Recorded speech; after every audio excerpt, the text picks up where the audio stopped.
The Pac-12 football pregame show is presented by 76. We're on the driver's side. Dr. Burton, Nick Galliotti, and Mike Yann with you. Flashback to last year, Arizona wide receiver Caleb Jones, terrific. 4 catches, 143 yards against UT San Antonio in the Alamo Dome. The repeat performance in just minutes here on the Pac-12 networks. You know, we showed you Rich Rod having some fun this offseason, doing some videos with the team. We thought it was important to show you one other video that you might have missed, but it might be my favorite. Do you understand what I mean about competing? Yes, sir. We're keeping score, your ass competes. You know what I'm saying? Yes, you're all competitors, that's why you're here. So compete. Every drill we have, compete. And second thing, you understand in practice, we want to make you uncomfortable. You understand that? Yes, sir. All right, by the music, by the tempo, and usually by the weather. How the hell am I going to make you uncomfortable when the cloud cover like this, huh? I can't make you uncomfortable when it is cool. So you know what? Practice is canceled. Get your ass out.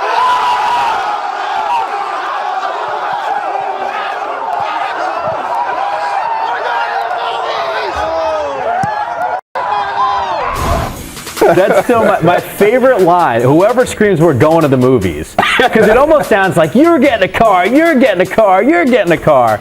But yes, once again, it's the Wildcats that continue to have some fun on the football field. And you know what? We talked about the fact that Rich Rodriguez might be managing this team a little bit differently. This is a look at their schedule. What jumps off the page at you, the fact that they don't have a bye. Is that part of that rationale, Rich Rodriguez there, canceling practice there? Well, you know, in talking to the coaches, I think they canceled 2 practices actually this preseason camp because they wanted to try to keep guys fresh. And I think most teams do that as you get closer and closer to your first game. You know, they're going to have to do something about practice. I had the same thing. When I was a head coach, we had 10 straight weeks. And that year we had more shorts practices, more walkthroughs, more film studies and things and especially the thing about Arizona is how thin they are at the offensive line spot. They feel good about probably 6 or 7 guys. They go anything past that, they're going to have problems. I'd be a little bit scared if my team was that excited that practice was canceled. I mean, there was some excitement about practice being canceled, but okay. You have to be lighter on them. You have to go more short practices, more walkthroughs, less hitting, all those kinds of things, because it's tough to play 13 games in a row. And they looked excited about practice being canceled. They had, Rich Rodriguez after said he had no one knew. He said the only person who knew was the team chef. That was it. No one else. The coaches, the court, no one had any idea. They all got taped up, ready. None of the trainers. There's general rules when you're coaching or playing Division I college football. There's 2 people you don't upset. Really, the second is the equipment guy, and the first is the chef. So you made sure the chef didn't care of business. Yeah, you don't mess with the people that mess with your food. I think we're all ready to have some dinner. By the way, Glenn, he's going on the call along with Ted and Joe. We'll see you at the half. Enjoy the game. Anticipation is high in Tucson, where tonight the defending Pac-12 South champion Arizona Wildcats get their season started. Pac-12 football is here on Pac-12 Networks. Hey, let's get it, Joe! Let's get it! We need this! Let's go, baby! We're getting after him today. Relentless effort. We do it all! Do it all! You don't ever give up. You make your own fate. It starts tonight. Any team can beat any team on any given week. Everybody just wants it. Nobody quits. Anybody's game. Crazy innings. Crazy. Let's go!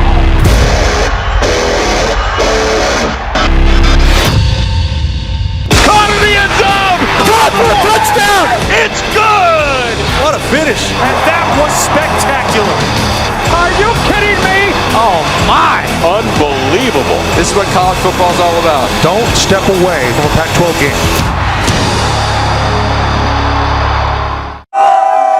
Number 22, Arizona host UTSA tonight at Arizona Stadium. Moments ago, Rich Rodriguez addressing his team. That's right. Hey, you know all that work you done. Now it's time to have some fun. You agree? Have some fun, support each other. And you're in this locker room, right? You're not a fan, you're a player. You got that? So you play every play, whether you're 11 guys on the field or on the sidelines. You play every play. Encourage your teammates. Stay in the game. Let's have a time of our lives. We don't get many of these days, do we? No. We work your ass off for these kind of days. Let's have a lot of fun tonight. Hey, be positive. It's going to be 60 minutes of Arizona football. You understand that? That's the way we do things. It ain't 59 minutes. It ain't 58 minutes. It ain't 59 minutes, 50 seconds. It's 60 minutes of Arizona football.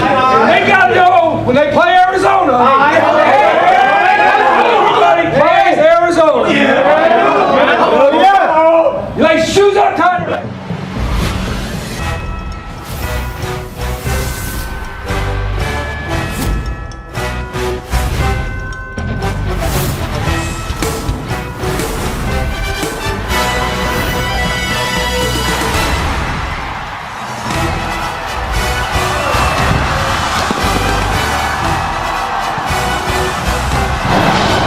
Here come the Arizona Wildcats. They're fired up for the season opener. Rich Rod got them going in the locker room, and we're happy to be with you on Pac-12 Networks. Football tonight in the desert, number 22, Arizona and UTSA. Larry Coker brings his Roadrunners to Tucson. Along with former Arizona standout longtime NFL offensive lineman Glenn Parker, Roxy Bernstein with you. The Arizona Wildcats, Glenn, a 10-win season a year ago. What are your expectations for Arizona football in 2015? Well, I think I'm going to see the same team I saw last year. Now, will they have the same amount of wins? Who knows? They had a lot of toss-up games last year. They came out on top on most of those. I think that's what most media members look at and go, can they do that again? Remains to be seen, but it's going to be a tough, hard-nosed team every single week. Well, they have one tough, hard-nosed player, the nation's top defender, the Pac-12 Defensive Player of the Year from last year, Scooby Wright. Scooby Wright won every major defensive award you can win. He had ridiculous numbers. Tackles for loss, forced fumbles, sacks. He did everything that was asked of a defensive player and more. He is a standout player. He's special. You better know where that guy is right there on the field at all times. He'll be lined up in the middle of the field this year for Arizona's defense. Should be interesting to watch as the kickoff is coming up. The season gets started on Pac-12 Networks. The Wildcats looking for back-to-back double-figure win seasons. They played a tough one in San Antonio last year. Arizona squeaked one out. The kickoff is next from Tucson.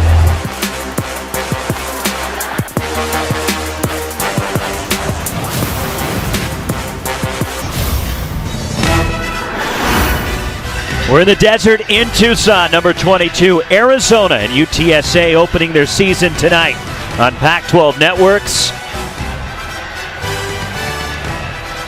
La Quinta keys to the game. You look at Larry Coker, the only coach at UTSA has ever known, his 5th year as the Roadrunners head coach. And Glenn, what do you see tonight? Hey, Roadrunners got to control that pace, and Arizona's got to just run that ball. And the kick, Brett Winnigan has trouble with it, brings it out for the Roadrunners. And it gets out across the 20-yard line before he's knocked out of bounds, and UTSA will have the football first. Again, our La Quinta keys to the game. The UTSA Roadrunners, they got to control that pace and that clock, and they got to compete every single play. They know they're outmanned physically. They just got to compete. In Arizona, run the ball, don't let up, and defense, get off the field. Get yourself off and let your offense work. The offense for UTSA and the redshirt freshman quarterback, Blake Bogenschutz, who did make one start last year but got a medical redshirt after breaking a bone in his right hand. He's in the gun. Jarvian Williams, the running back, and the give, and Arizona gets him behind the line. Derek Turry leads the charge for the Cats defense. And Derek Turry owned the edge on that play right there. If you're going to run power, you got to be able to blow that edge up, and they were unable to get Turry out of there.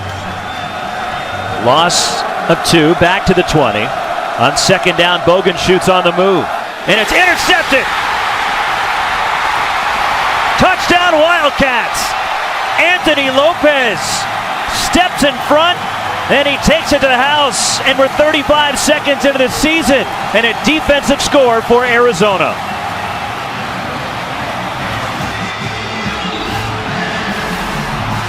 Take a look at the top of your screen. It's a great job, Lopez, understanding where the quarterback wanted to go with the ball. Bogenschutz, unfortunately, he read it pre-snap, and on the run, never located the corner and safety again. He missed his read, and that results in 7 points for the Wildcats. Casey Scourin for the extra point. Anthony Lopez, the senior from Gilbert, Arizona, was banged up and slow throughout camp. Glenn, there was some question if he was even going to play tonight for Rich Rod in Arizona. Yeah, and he's a guy that they expect a lot from. There was a question where he's going to play, and he shows up huge on the very first play of the game. He had the big 25-yard fumble return for a score against Arizona State last year in the final regular season game, and here on the second defensive snap of 2015, he takes another one back for a score. Well, his position is bandit, and he stole one that time. Anthony Lopez slowed by a foot injury in camp, and the interception for a score. And we're 35 seconds into the Wildcats already on top 7-0 of UTSA. Now we should say that there are 3 players, Glenn, for Arizona tonight for a violation of team rules who are not playing, and one of them is Tellis Jones, who may have started in that spot where Anthony Lopez got the nod tonight. And that's a great point, because Anthony Lopez, slowed by that injury, wasn't going to get a chance to start by most accounts. Tellis Jones, something happens, he's not there, and Lopez makes the most of his situation. Scourin the kick, and from a couple yards deep, it is Brett Winnigan. Out across the 20, trying to get to the outside. Winnigan, he's gone. There is a penalty marker down back at the UTSA 18-yard line. If it stands, a 100-yard kickoff return for a score. Brett Winnigan, a freshman from Pearland, Texas. But we will check the flag.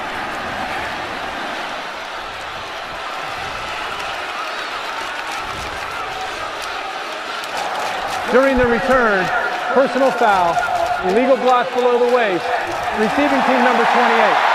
Half the distance to the goal, first down. Penalty is on Jalen Rhodes, and that negates the touchdown. And it upsets you if you're Coker. Now, of course, maybe that block is the one that sets him free, but it upsets you because you've got a good return man. On the first one, he took it deep and he got to the 21-22. This one, he breaks it free. And, Coker's talking to that young man right there like, hey, let's wait. Now to look right in the center of your screen. And look, I don't know just how low that was. Hard to see. Chris Coit, our head referee tonight, and his crew calling a penalty against the Roadrunners. And that backs UTSA up to their own 9-yard line, so they were poised to tie the game on a touchdown return. But it's wiped out, and the offense comes out from their own 9. So Bogan shoots, who was intercepted on his first pass attempt of the year. And he sends it out toward the sideline. Kerry Thomas Jr. with the catch. And in coverage, Devontae Neal, who moved over from the offensive side of the football for Arizona on the coverage. I love what Kevin Brown, the offensive coordinator, just did there. He made sure he gave an easy throw to build confidence in his quarterback after that pick to start the drive. Gain of 4. Jarvion Williams to the outside, and he reaches the 20 and should have enough for a UTSA first down. And he gets run out of bounds after a gain of 7 yards. And a real battle is going to be up front, 3-3-5 versus this UTSA O-line. Nice job of understanding, get to the edge, get outside, know where those sticks are. First down and 10, Roadrunners at their own 20-yard line. The give. And it's Thomas to the outside, and he's wedged in by the Arizona defense. And there is Anthony Lopez again, who's been really active in the first couple of minutes. And this is an unbelievable defensive play by Lopez. He comes up, takes on the block, understands where he has to have leverage, and gets off that block to make a tackle. Loss of a yard, second down, 11. 2 receivers out to the right. Bogan shoots, fakes, hit as he throws, and it's incomplete. Looking for David Morgan, the second, his tight end. As Bogan shoots, took a shot, backside pressure from Sammy Morrison, the true freshman corner off the edge. Sammy Morrison, true freshman, has come in on fire this year and won that position out there. And I'll tell you, that's where a young quarterback needs to understand situational awareness. Second and long, inside of your 30, blitz is coming. Third down, 11. Bogan shoots, and it's incomplete again, looking for Morgan. And miscommunication there, poor timing between Bogenschutz and his tight end, David Morgan. And that'll force UTSA to punt the football away.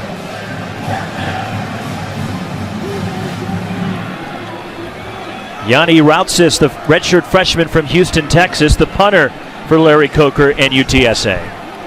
Let's see how much pressure Arizona brings at this spot in the field. Devontae Neal, the return man at the Arizona 40. Routsis gets it away, a wobbly kick. Neal calling for a fair catch, and he takes it. And Arizona will have outstanding field position after a 41-yard punt. Cats strike early on top 7-zip. Welcome back into Tucson, where the Wildcats are up 7-0 early on UTSA. Now, Rich Rodriguez doesn't have one thing to worry about. Anu Solomon is his first returning quarterback that he's had in his time in Tucson. Both men seem much more comfortable yesterday when we were talking to them. Solomon did joke around saying, yeah, he's getting yelled at a little bit less, and he thinks that his leash is a little bit longer, but he said those keys aren't going to go very far. He knows that he still has stuff to worry about. All right, Jill, in the first offensive snap of the year, Solomon gets sacked, and the UTSA defense led by Marcus Davenport, the sophomore defensive end from San Antonio. Yeah, going in, they've got a rebuilt offensive line. Cayman Bunges is the new center. Lenny Maeva at right tackle is the guy that got beat right there. Got to get some guys some confidence at that new offensive line spot when you're shuffling around that much. First carry for Nick Wilson. He'll bring up a 3rd down and 6. Here's tonight's perfect combination presented by Reese's. Well, hey, Nick Wilson, run the ball well. That's going to free up a lot of things for Caleb Jones. And out to the side for Johnny Jackson. And that brings up a 4th down for Arizona, and Rich Rod sends his punting unit onto the field after a 3-and-out, the first time the Cats touch the football on offense. Yeah, disconcerting for him. I'm sure Arizona fans probably a little upset as well. You come out, you give up a sack, you're going to punt. The very first drive of the new season against an opponent you think you should probably beat handedly. Drew Riggleman with a rugby punt gets a friendly bounce, and it rolls inside the 10, and the Cats pin UTSA back inside their own 10-yard line. 7-0, number 22, Arizona leading. Pac-12 football is brought to you by Clean Crisp Coors Light and by Dr. Pepper. Dr. Pepper in college football, it's a one-of-a-kind tradition.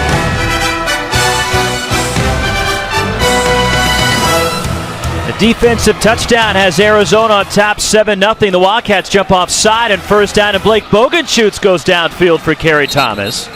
And it's incomplete, but we'll check the flag. It appeared that Arizona was offside. Trying to throw that. Offside, defense number 45. 5-yard penalty, replay 1st down. Trying to come in with a little back shoulder fade. Unfortunately, Bogenschutz overshoots it just a bit. I think a little nerves right now on his part. Rough start for him. 1 of 4, Glenn, throwing the pick 6 on his first pass attempt of the year. Yeah, I think that shocks you a little bit as a quarterback. 1st down and 5 for UTSA. They're their own 12-yard line. Redshirt freshman Bogenschutz, his 2nd career start. Arizona brings some pressure. Bogenschutz pass behind the receiver Aaron Grubb, incomplete. And it's 2nd down. And I know they're trying to give him some confident throws right now. He was good on the 1. After that, he's missed pretty bad on some, and he's throwing the ball without much touch. It's bouncing off his receiver's hands. It's behind them. They're behind the sticks a little bit here, but they've got to find a way to get the running game going to give him a little break. And here's the give to Williams. Slashes to the right side. Jarvian Williams, right near the marker, should have enough for a 1st down. And this UTSA team that Arizona played last year, Glenn, a very different look for Larry Coker and the Roadrunners this year. Last year, they were one of the most experienced teams in college football. Only 6 starters back for UTSA from that team last season. Yeah, they're a lot of youth, and they're going up-tempo, so they're changing things. That pass over the middle. And it Gets out across the 30-yard line, and Bogenschutz put that one on a rope. Really nicely designed play. Pay attention to the tight end on your left. He comes in from there to the backside. So as you drag the defense one way, he's going against it and finds a nice window back there. David Morgan, the second with a catch. Last year, honorable mention, All-Conference USA. From the UTSA 32.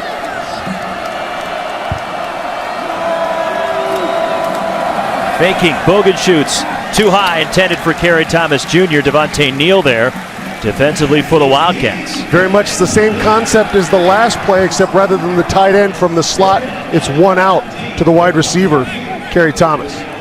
2nd and 10. UTSA, we alluded to, only 6 starters back. In fact, that is the lowest total in all FBS.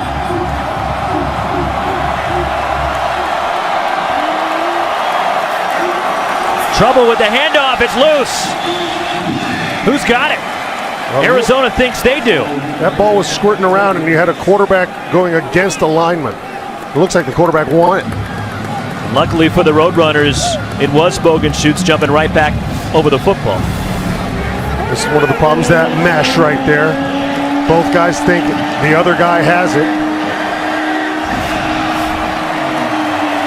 Lost back to the 28, 3rd and 14. Good protection for Bogenschutz. Fires, it's caught by Thomas. First down, UTSA, and Kerry Thomas Jr. out to the 45. It was good protection. It was a nice throw. Devontae Neal slipped and fell in coverage. Protection's great, as you can see. You'll see Devontae Neal on the ground, so there's no chance to come up and make the tackle short of the sticks. I like Bogenschutz having that confidence to throw that ball. Nearly intercepted by Will Parks. Incomplete for Thomas. It's 2nd down. Will Parks, coming from the inside, is on a replacement, so he knows where he wants to be. He just overshot his spot, and that's why the ball's behind him. He's playing the receiver there really well. A senior from Philadelphia. Last year, 4th this Arizona team in tackles, and a couple of years ago was the MVP of the Independence Bowl, defensive MVP for Arizona. 2nd down and 10. Just shy of midfield for UTSA.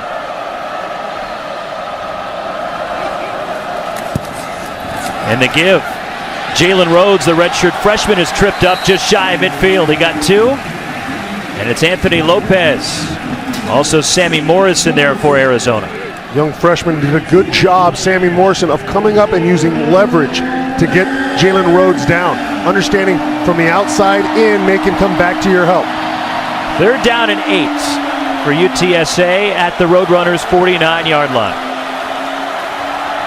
There's Bogenschutz, the redshirt freshman. He won the quarterback job in a battle with Russell Bellamy, the transfer from Michigan. Bogenschutz from the pocket. David Morgan, the catch. Into Arizona territory, out of bounds. 1st down, UTSA. 11 yards to his tight end, who's becoming his favorite target. A big target against smaller guys.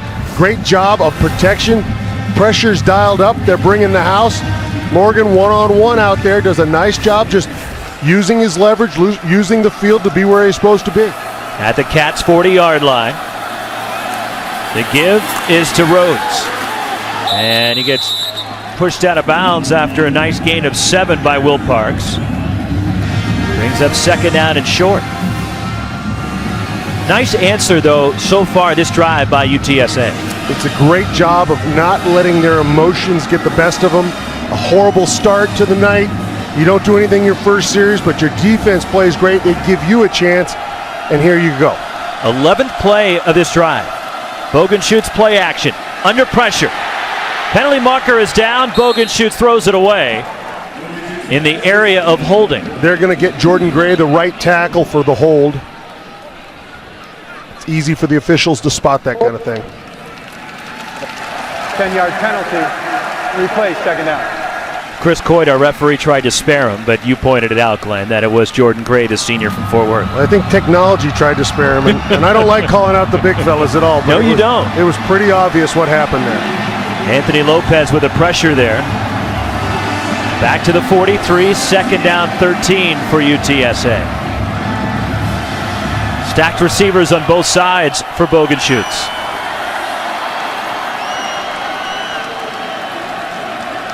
Checking with the sideline. Play clock inside 10.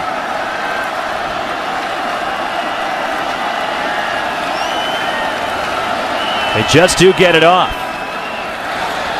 And it's behind, but adjusting is Aaron Grubb to make the catch. Rather, Brady Jones with that catch, not Grubb. Jones, a sophomore. Back to the 38. Good concept, both guys vertical and then back in just to that little window. If the guys are going to bail, you got to find those windows, but the ball's got to be put on space where you guys can run. 3rd down and 8. 3 receivers to the right for Bogenschutz. Travion Williams is the running back.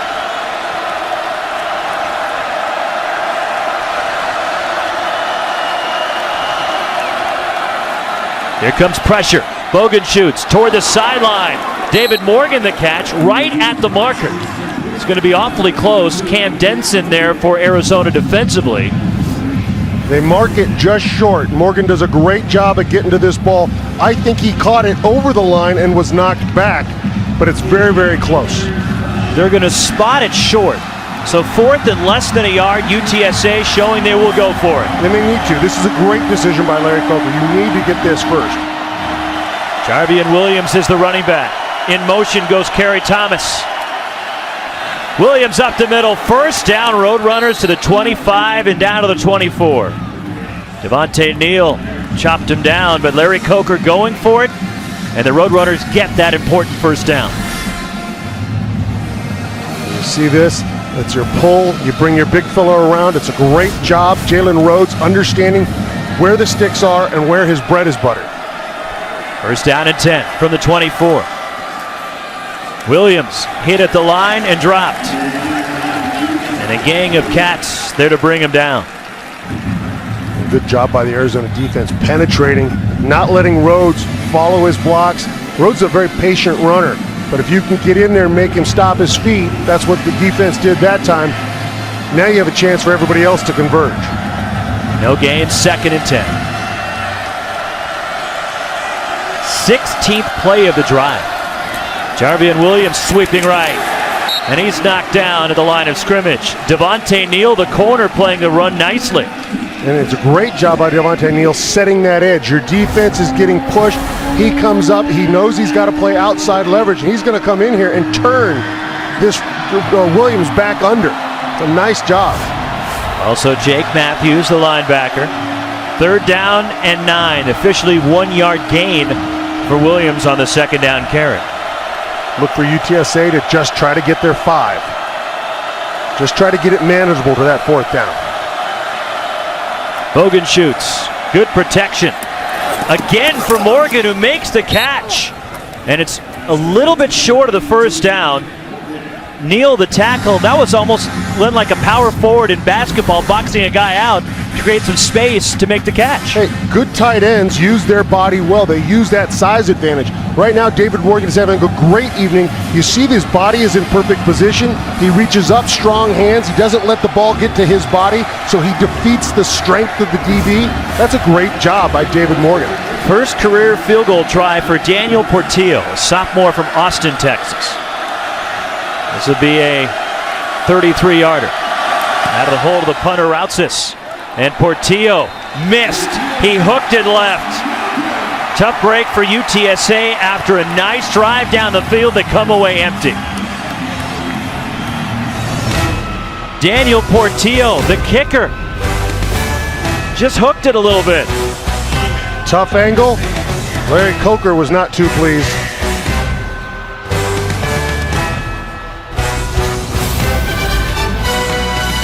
Daniel Portillo missing a 33-yard field goal after UTSA went 77 yards in 17 plays, but they come up empty.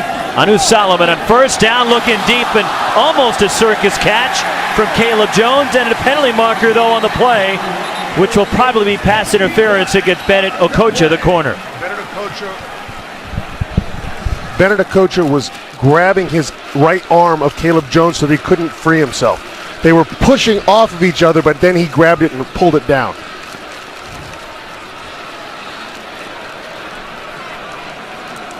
This will be the second big penalty against UTSA. Earlier, they had a kickoff return brought back for an illegal block.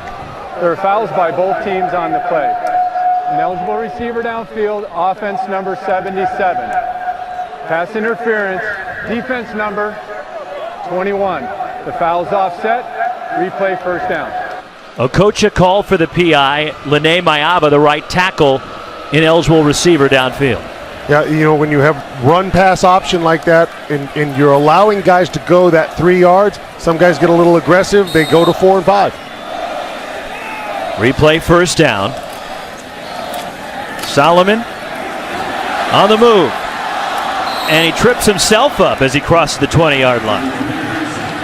Picked up a couple of yards, and he wanted the rain earlier, Glenn. It rained for most of the afternoon down here in Tucson today. Yeah, it rained all day, a typical monsoon. It's not slippery out there. As a matter of fact, that rubberized surface can get a little sticky sometimes. Certainly was for Anu Solomon right there.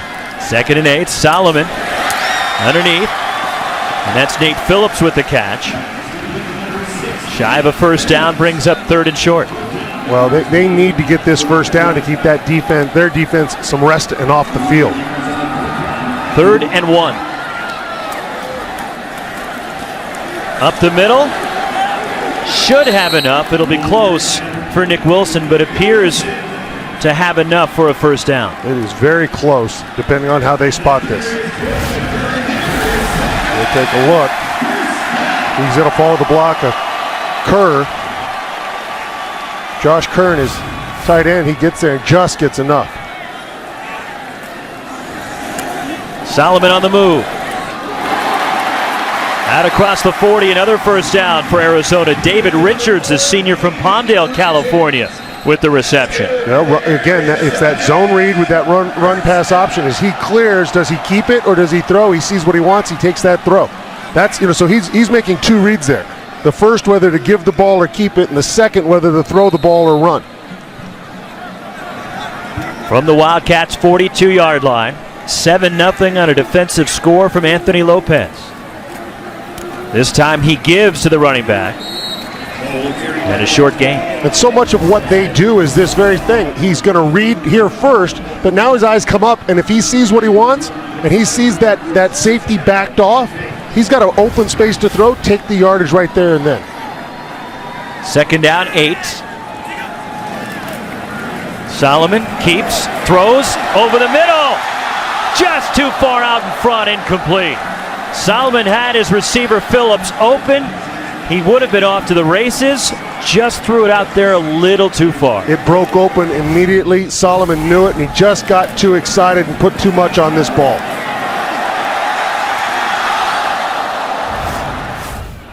Right play call dialed up by Rod Smith and Calvin McGee, the co-offensive coordinators for Arizona. On 3rd down and 8, open over the middle. It's Jackson with a catch. Johnny Jackson, the senior from San Diego, inside the UTSA 20. What the offensive coordinators for Arizona are seeing now is that the safeties are split wide. There's the middle of the field is wide open because the linebackers are pulled up to stop Nick Wilson. They're going to spot it back at the 21. Solomon slings it out. Jackson again the catch. Jackson down the sideline. Inside the 10, Johnny Jackson. 2 big catches in a row. Yeah, and because they're putting them all over the place, but here you see this was designed from the get-go, this long one to Jackson down the middle. Safeties have split out wide enough. You run up the seam, there's places to throw the ball.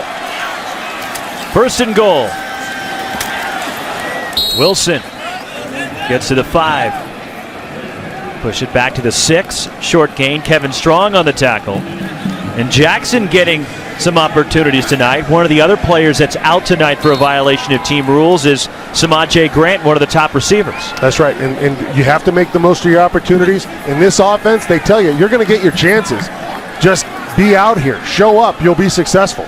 Plus, Trey Griffey is out tonight with a foot injury. So 2 receivers lost for the Arizona offense. To the corner of the end zone, incomplete. David Richards, the intended target. Akil Bailey on the coverage, the sophomore from Princeton, Texas for UTSA. Two things becoming obvious right now. Solomon's a little anxious. He's putting too much on the ball.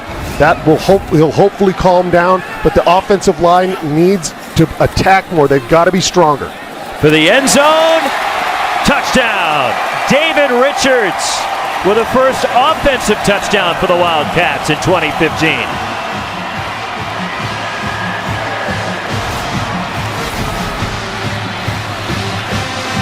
Nice job. What you saw there, Anu Solomon looking straight ahead. He pulled the front side safety off, allowed the open right there to get open. A beautiful job by Anu Solomon using his eyes, and David Richards being where he's supposed to be to get open. Casey Scourin for the extra point as the Cats go 11 plays, 80 yards. And their first offensive score, Richards, who had one touchdown reception all last season, gets his first in the first quarter of the 2015 season. And a 14-0 lead for number 22, Arizona. We take a look at our Pac-12 storylines, particularly here for Arizona. A new look up front. Anu Solomon has a huge different look on his offensive line with so many guys graduating. Scooby is no longer mystery. Everybody knows where he's at. But you know what? This Wildcat team, they are starting to look the part of a Pac-12 type team physically.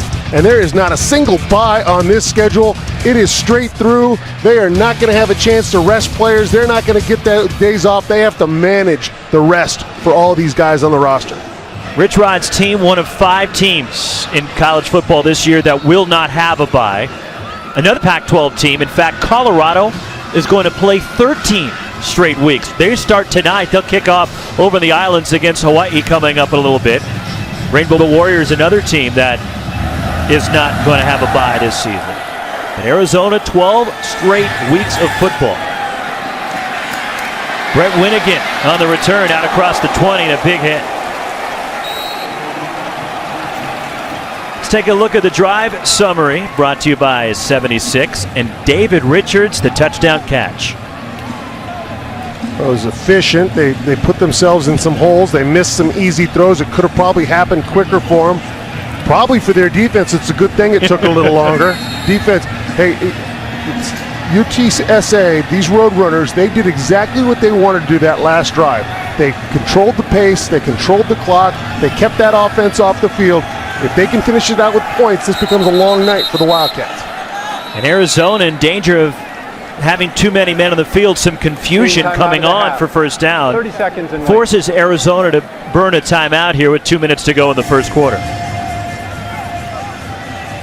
Time now for the Heisman Watch, presented by Nissan, premier partner of the Heisman Trophy. Yes, it's only week 1, but here's some names to familiarize yourself with. Of course, Cody Kessler, who you'll see on Saturday, USC hosting Arkansas State.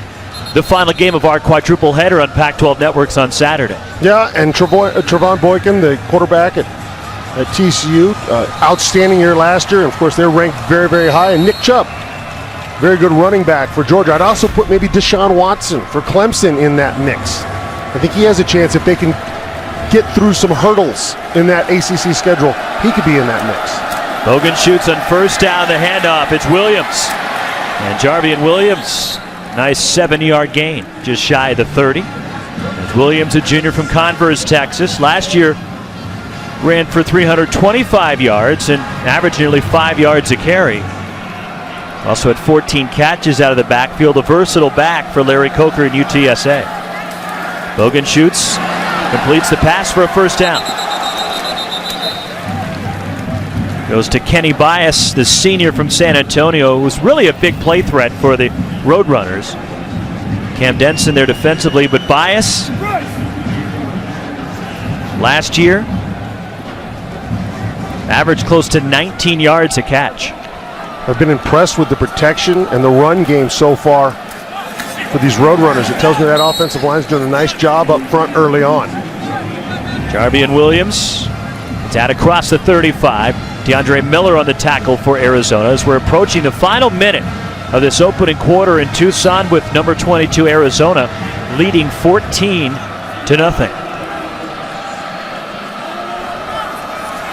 And all these new parts on that offensive line. New starters everywhere for UTSA. Bogan shoots a little behind the intended target, but Aaron Grubb adjusts makes a terrific catch and gets into Arizona territory. This throw is probably ill-advised, but what an incredible job by Aaron Grubba reaching back, grabbing that ball, and holding on to it through contact. 18 yards. Confusion, but Williams comes away with it out to the left side. And he gets pushed out at the 40. Cam Denson is the Arizona player who's shaken up on the play after a pickup of about 6 for Williams. There's Denson getting looked at, sophomore from Tucson. Rich Rodriguez, when you look at the depth chart, Glenn, Denson is the backup. It goes to show you he's starting to accumulate some depth here at Arizona. It's been a work in progress, even though he's made a bowl and reached at least 8 wins in each of his first 3 seasons here. But now starting to get that depth and building this Arizona program. And that's when I say they look like a Pac-12 team now. They're physically bigger. They're just a much more explosive looking team than they have been in the past. Nice run by Tyrell Clay, sophomore from Corpus Christi, a former walk-on, came in actually as a walk-on wide receiver. His first carry of the year gets UTSA a first down at the Wildcats 28. Bogan shoots, fires, incomplete. Trying to get it to Thomas as we've reached the end of the first quarter in Tucson. UTSA is controlling the time of possession, but the Wildcats are up 14-0.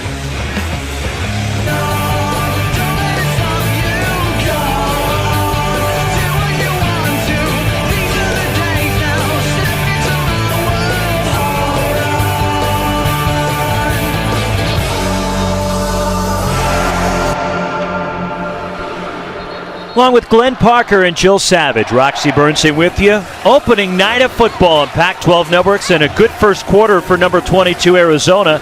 They lead UTSA 14-0, but the Roadrunners, Glenn, did a lot of things in that first quarter which were impressive, although they have nothing to show for it. Yeah, that score, the score on the scoreboard does not reflect this game. UTSA's offense is moving the ball effectively. They're dominating the clock. They just have a turnover and some penalties that have hurt them. Pass to the outside, nearly intercepted. Kerry Thomas Jr. has enough for a first down. Inside the 20. Let's go down to the field and to Jill Savage. Yeah, Roxy, not a sight that you want to see if you're an Arizona fan. Scooby Wright was attended to by the medical training staff of Arizona. They looked at his left knee. They have put ice on it. He didn't look happy. He took all the wrist guards off that he had on. It doesn't look like it's a good news for Scooby today. Jarvian Williams with a carry inside the 10. It'll be first and goal UTSA, but that is a sight that every Arizona fan is cringing watching that right now. Scooby Wright with ice on his knee, as Jill reported. Yeah, you haven't heard his name much, and obviously that's why. Something happened in that first long drive. He came up a little gimpy and ran off, asked to be taken out. I think he went back in a few times. It's a sad sight, as you said, for Arizona fans. First and goal, Williams the carry up the middle. And he's knocked down at the 3 by Will Parks. There is Scooby Wright. You can see some frustration right there in his face. Nothing worse than preparing yourself for so long and then not being able to be in there with your teammates. In the first quarter of the season, you get banged up. It'll be a third and goal for UTSA as Jarvian Williams another carry, a short gain. Third and goal from the 2. Halen Stewart, the true freshman fullback, checks in. As a power look from the Roadrunners. And I'm looking for Morgan, and I need to know where he's at, that big tight end. The give, Williams, hit and drops. Jake Matthews, the linebacker, the junior from Tucson. The defensive line and linebackers for Arizona own the line of scrimmage right there.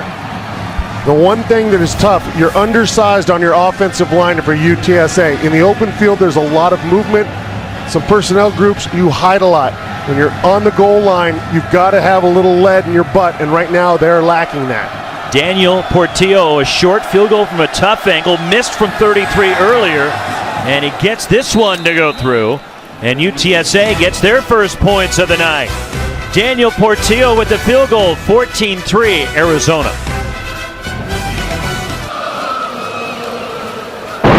Coors Light says don't get flagged for breaking the law. It's a cold, hard fact. 21 means 21. So keep yourself and your friends in the game. 12:39 to go, second quarter. Is Daniel Portillo with a short field goal to get UTSA on the scoreboard. 14-3, the Wildcats lead it. Portillo will kick it away. Sophomore from Austin, Texas. From the end zone. And taking a knee.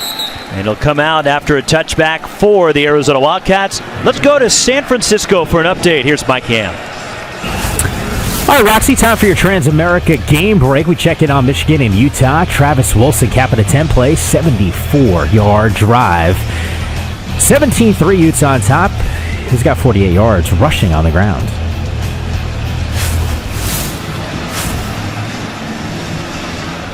All right, Mike, plenty of important Pac-12 games, including this one. That one, Utah hosting Michigan later tonight.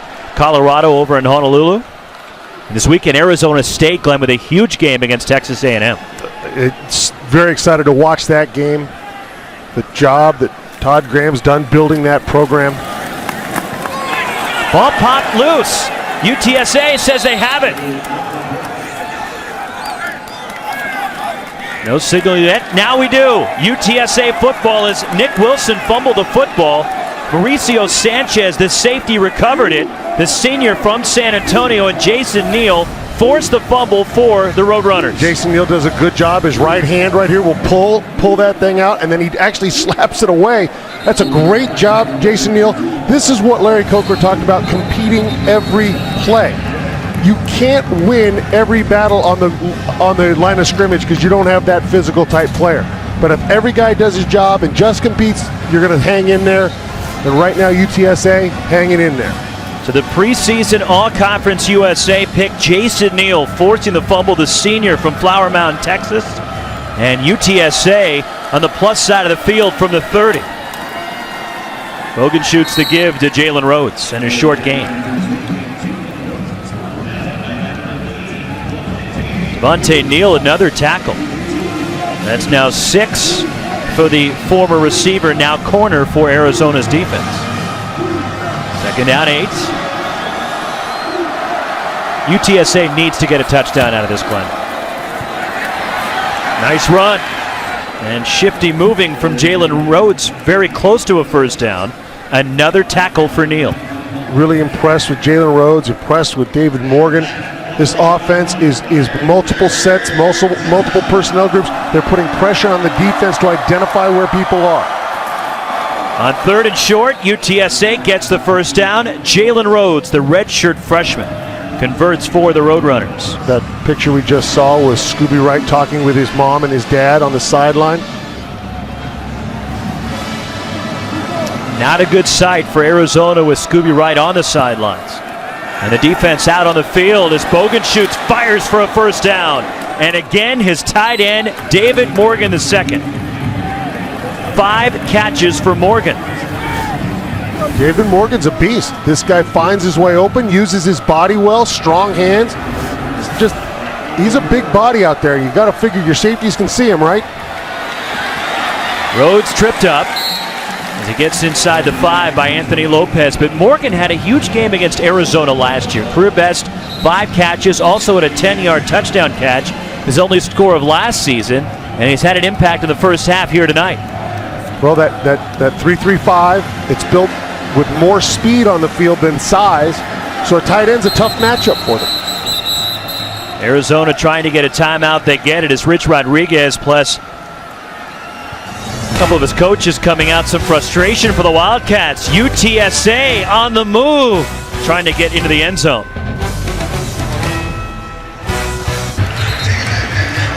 (14-3). Number 22, Arizona leading UTSA, but the Roadrunners after a turnover inside the Wildcats 5. This will be their 19th play already in Arizona territory, yet they only have 3 points to show for it. Well, they've done a great job of doing almost everything you can to dominate a ball game other than get the ball in the end zone. Doing that right here goes a long way. They need to punch this one in. Second down goal from the 2. Bogenschutz goes down. Anthony Lopez, who had the pick 6 earlier. Well, it's a bad snap, so timing is gone. It's a broken play. It's a good job by Bogenschutz just coming up with a football and saving a third down opportunity here. Now your third down, you're throwing situation. So I'm looking way out top. I got David Morgan on the right side of the formation, one-on-one with a small DB. I like that matchup. Bogenschutz going to him, and it's caught for a touchdown. David Morgan the second. And the first touchdown for the Roadrunners of the season in a 6-yard touchdown pass. Yeah, hey, that's a no-brainer. I mean, Bogenschutz knows it. They know it. You put him out there, and you're going to stick a small DB on him, you're going to be in trouble. And right there, there's no chance to stop that play. Morgan is a big target. He's having one heck of a game. Great job by the UTSA offense. First career touchdown pass for Bogenschutz. And Portillo nails the extra point. And UTSA is back within 4 as Bogenschutz finds Morgan. 6 catches already, 57 yards. For David Morgan the second, the UTSA tight end, his 4th career touchdown catch. And UTSA has come back after Arizona jumped out to a 14-0 lead. But the big story surrounds Scooby Wright, Glenn, the All-American Pac-12 Defensive Player of the Year last year. And here's where we think he got hurt. Yeah, this is the one where he comes up. You see he's stepping through traffic, just bounces off a guy, and then begins to limp. And immediately will look to the sideline. He's going to tap his helmet. He knows something's wrong. And then a little later, he's talking with Mom and Dad on the sideline. And his dad, Philip, who played football himself at Long Beach State, who, of course, no longer has a program. And he's now the softball coach at Santa Rosa Junior College. Where also another former Arizona Wildcat is the basketball coach at Santa Rosa Junior College, Greg McMillan. There's a touchback, and Arizona will get the football, but Scooby Wright won the Nagurski, Lombardi, Bednarik Awards last year for the nation's top defender and the Pac-12 Defensive Player of the Year. It's a big hole to fill, and so you hope that you've recruited well. You hope, and we don't know. Obviously, he's out for now. We'll know more as this game progresses how serious this is, and as the weeks go on.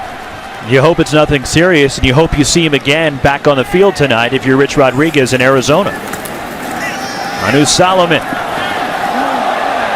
And a blatant face mask that drew just about every single penalty marker that an official could possibly put on the field right now. I think one of the guys in the booth threw his out. The replay official even got involved. He tossed one. So Jared Baker had his face mask corralled. And Jason Neal called for the personal foul. You know, and it's unfortunate. It's blatant. It's not done with intent to hurt. He let go. It doesn't matter. It's a 15-yard penalty now. Out to the 45. Inside 10 minutes to go here in the first half. Empty backfield for Solomon. Under pressure. Gets hit as he throws. And it's incomplete. Johnny Jackson, the intended target, may have lost it in the lights. Yeah, he had his hand up thinking I'm open, but never sees the ball. Anu Solomon knows he sees pressure and goes right away where his matchup is. Takes a big hit for it. And gave his guy, Jackson, a chance. Drew Douglas delivered the hit on Solomon, but yeah, Jackson seemed to lose that in the lights. On second down. Solomon over the middle, and it's caught. Caleb Jones inside the 20. Bennett Okocha with a touchdown-saving tackle, and Arizona quickly runs to the line. Yeah, watch how Caleb Jones uses his right hand to get a little freedom right here. That little push, just enough, get himself open for that ball. Too high for Johnny Jackson, incomplete. Second down 10 for the Wildcats. 34-yard pass, though, to Jones, getting Arizona down to the UTSA 21-yard line. Solomon now 5 of 9, 74 yards. Correction, 6 of 10 for 108 yards after that pass to Jones. Solomon on the move for the end zone, trying to come back for it is Phillips. It's incomplete. Dangerous ball right there. He threw it on the backside, but there's a lot of traffic down there where he puts this ball. Nate Gaines defensively with the play for UTSA to break it up. 3rd down and 10 for the Wildcats. 4-man rush. Solomon flushed out, still trying to keep it alive. Somehow he does. Open. Jackson. Johnny Jackson dives. Touchdown. 21 yards, and what a play by Anu Solomon.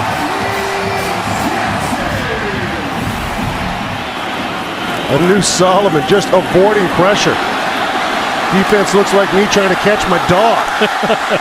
Guys everywhere. It comes up, and Johnny Jackson stays home and is the beneficiary of that. Great job by Anu Solomon. The Houdini act by the sophomore quarterback Solomon. His 2nd touchdown pass tonight. They are reviewing to make sure he did, in fact, get into the end zone. So this is under review to see if it is a touchdown. For now, it's a 21-yard strike. Solomon to Jackson, who's having a nice night. And again, Johnny Jackson getting some extended playing time tonight in the absence of Samaje Grant and Trey Griffey. They always say you have to be ready when your time comes. It's not about coaches being, they like you or they like this guy better. It's about, hey, they trust this guy and you're the next guy, and if something happens, you better be ready to go in. And so far we're seeing a lot of guys for Arizona who are ready to go in. And a senior from San Diego with his 2nd career touchdown, a former walk-on Johnny Jackson. And here he is with the effort. They want to make sure that he has possession of the ball when it crosses. He does have possession. The ground and him hitting it are what dispossess him of the ball. That to me is a touchdown. Chris Coit, our referee.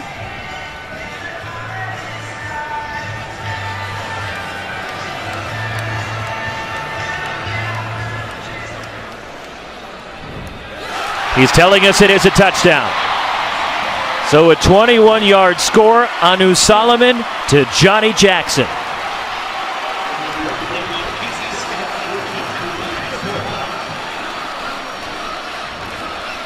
There are times tonight when Arizona looks so explosive that you don't think UTSA can be in the game with them.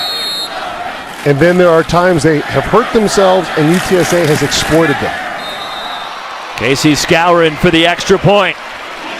And it's an 11-point lead for the Arizona Wildcats in the effort from Johnny Jackson. Jackson does a nice job. He gets it. How about Solomon with the effort to get that one done?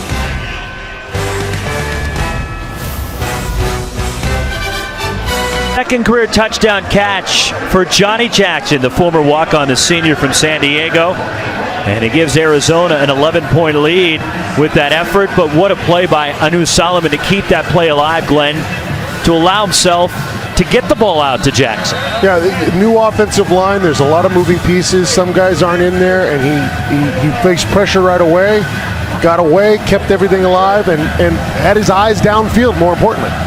6 plays, 75 yards for the Wildcats is Scourin with a deep kick. And Brett Winnigan will take a knee, a touchback, and UTSA will take over. But first, let's go to San Francisco and an update from Mike Yam. All right, Roxy, time for a Trans-America game break. Utah up 17-3 on Michigan. Jake Rook, though, finding Jake Butt in the end zone. How about that grab? 3 guys draped all over him. The catch by the tight end Wolverines back in at 17-10, but Utah, Roxy, is on the move. So Utah, who won at the Big House last year, of course, that is Jim Harbaugh's first game as the Michigan head coach against a very good Utah team. And a Utah team he's familiar with, having coached against Kyle Whittingham while he was in the Pac-12. He knew what he was getting into. Tough place to go play. Blake Bogan shoots in the UTSA offense, and Jarvian Williams to the outside. Penalty marker is down. Nice run by Williams out across the 40, but we'll check the flag. They're going to get Aaron Grubb. Holding 88. One of the things when you're a tight end, when you're a H-back, when you're the wide receiver, you are on the edge and you're trying to set the edge. Well, the officials are watching that, whether it be sideline or the judge behind you. It becomes very obvious when you hold, and this one was easy to see. Speaking of Michigan, the Michigan transfer, Russell Bellamy, is now in a quarterback. The senior from Arlington, Texas. Played at 6 games in his Michigan career. Bellamy on the move, flushed out toward the sideline, just throws it away. The pressure from Hayden Gregory. Hayden Gregory, incredible recognition of what was going on right there. Understood the minute the roll, where he had to be, how to set the edge, and how to get pressure. 2nd down and 20 for Bellamy. Who graduated from Michigan, took advantage of that graduate transfer rule. Graduated from Michigan with a degree in sports management last May. And he's now in the UTSA Master's program, getting his Master's in Business Administration. Quarterback draw for Bellamy, has some room. And Bellamy dives out near the 30-yard line, a pickup of 15 yards. A nice design, QB draw. You're going to watch this thing open wide for him here. Good job on the offensive line to get a couple double teams. And he gets himself out there and he get himself a manageable 3rd down here. Well-designed QB draw. 3rd and 5 for the Roadrunners.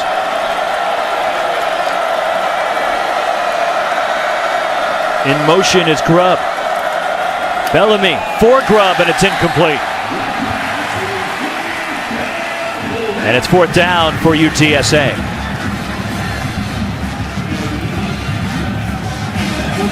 That'll bring the punting unit on as Bellamy unable to convert on 3rd down, and Yanni Routsis, the punter for the Roadrunners, back at his own 15. Devontae Neal, the return man. At the Arizona 30-yard line, he's a dangerous returner. Last year took one back 81 yards in a game in Pullman against Washington State. Fair catch, and Neal makes it at the Wildcats 30-yard line. Just about the midway point of the 2nd quarter in Tucson tonight. Arizona leading UTSA. Well, new college football rules this year. How about you take a look at the points? Conferences are given that option. Use an 8-person officiating crew. 15-yard unsportsmanlike penalty assessed to the player for pushing or pulling off a pile. Overbuilt face masks are gone. You know the ones, the big ones. And onside kicks are now reviewable for blocking infractions. Sideline management warning has been reinstated. Did you wear an overbuilt face mask when you play? Everything about me is overbuilt. Anu Solomon out in the flat. It's complete. And it's Josh Kern, the tight end, with the catch. As the Wildcats get a 1st down out across the 40-yard line. Solomon now 8 of 14 for 140 yards in the 1st half. We're going to start to see the run game open up now that they're passing the ball effectively. Good protection. Penalty marker is down, and maybe a reason why the protection was so good is that Arizona was guilty of holding. Yeah, where it came as an odd Personal spot. foul. Illegal hands to the face. Defense number 54. Whoa. 15-yard penalty. Automatic 1st down. Redshirt freshman Kevin Strong called for the personal foul. That's why I said it came at an odd spot where you don't see a flag normally thrown for holding it. Usually it'll be behind the line of scrimmage, behind where the blockers are. This one was kind of thrown more from the backfield into that line of scrimmage. So another penalty against UTSA. And that's the 5th penalty against the Roadrunners. Solomon finds Johnny Jackson. Again, that option read, and they get inside the 40 down to the 38-yard line. The entire job of the offense in these situations, it's simply to make the defender wrong. No matter what he chooses, you will be wrong. Runs away from the pressure. Solomon fires deep for the end zone. Phillips, incomplete. Phillips in the back corner of the end zone. Michael Iguagu on the coverage. That's tough for Anu Solomon. Turn his shoulders, get him all the way back around to get out there with this ball. There seemed to be a little bit of contact throughout this entire deal, but that's just great coverage. The ball's a little overthrown. That's a tough throw to make. They're down and 4.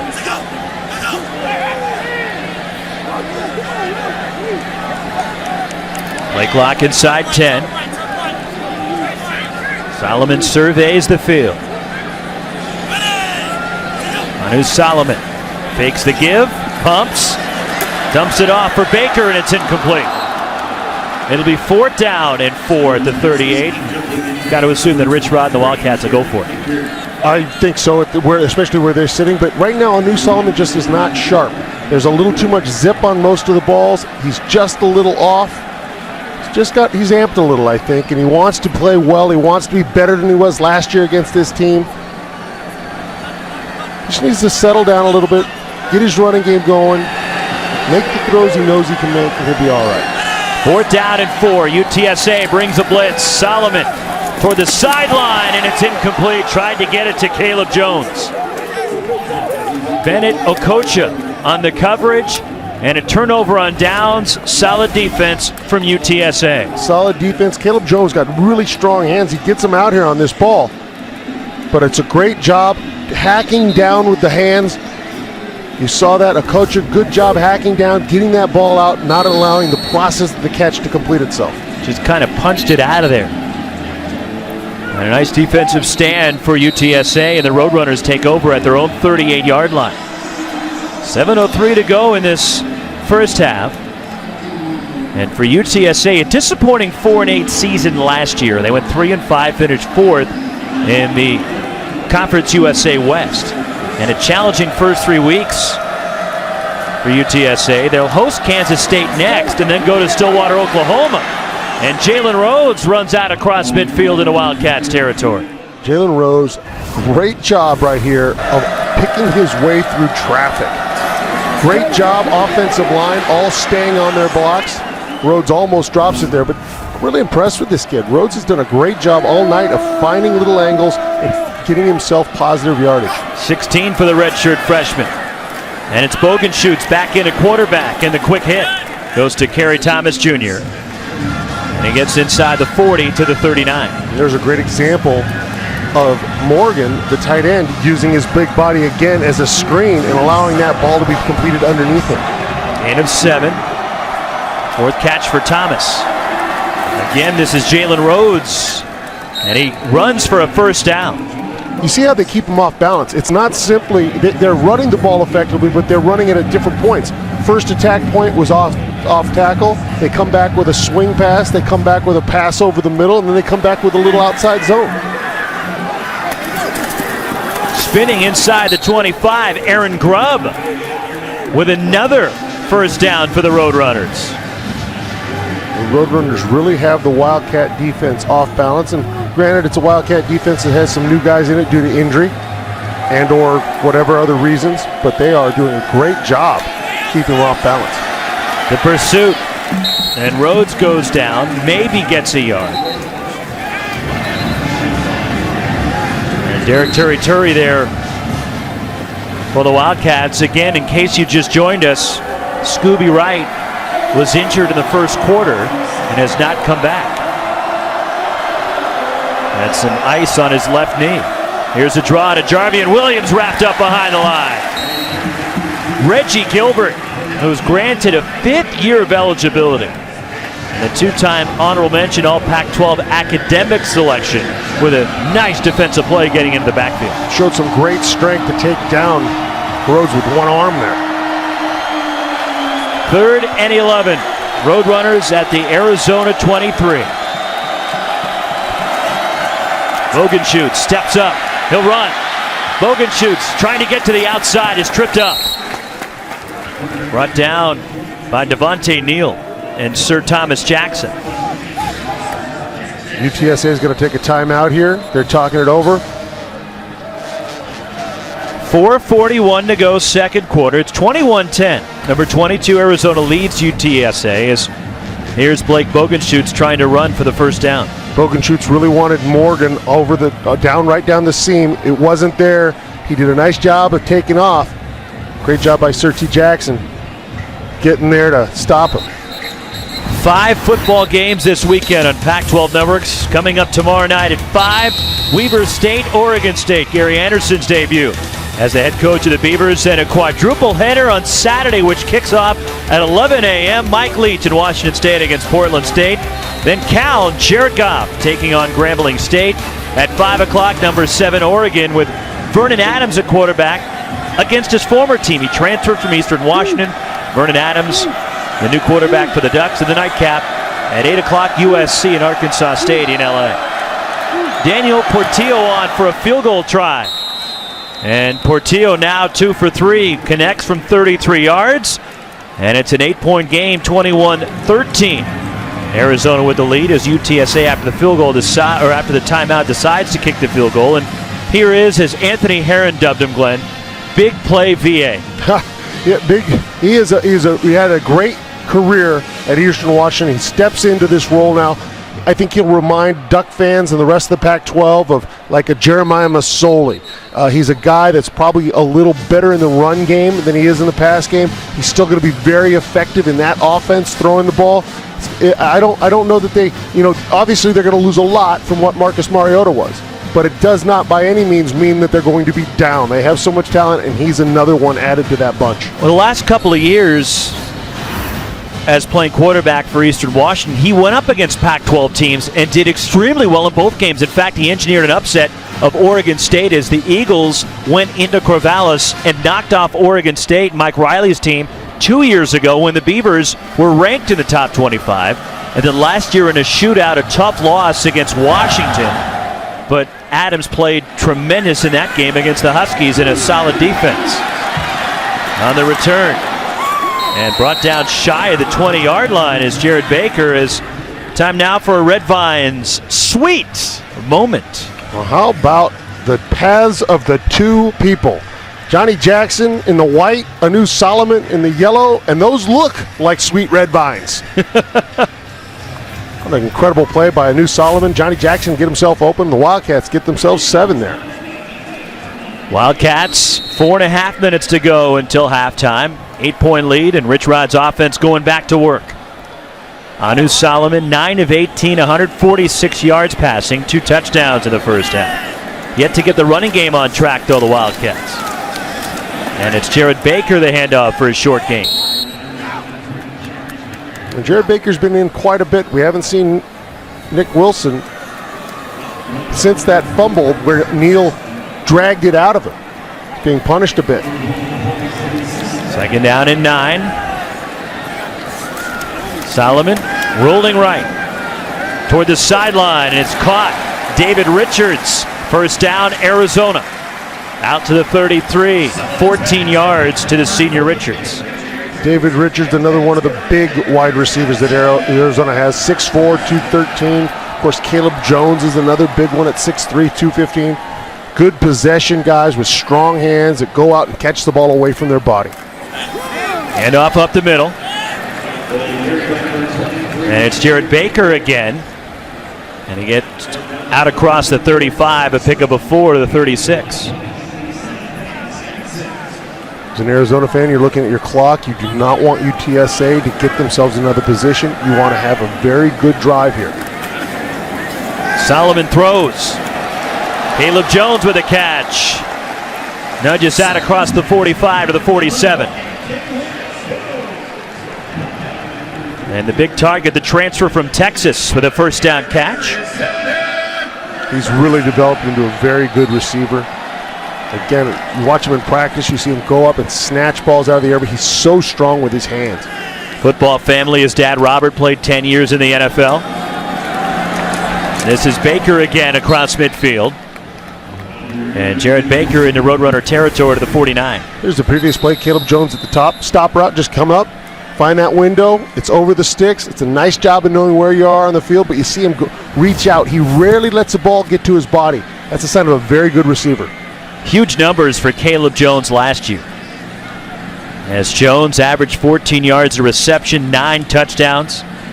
Honorable mention All Pac-12 last year. Played his freshman year at Texas, then transferred here to Tucson and the University of Arizona. As an injury for a UTSA player, that's the safety Duke Wheeler, the senior from Tyler, Texas. Appears to be okay. And he jogs off the field as the Wildcats are in UTSA territory inside 3 minutes to go in the half. 2nd down 6 for Arizona at the 49.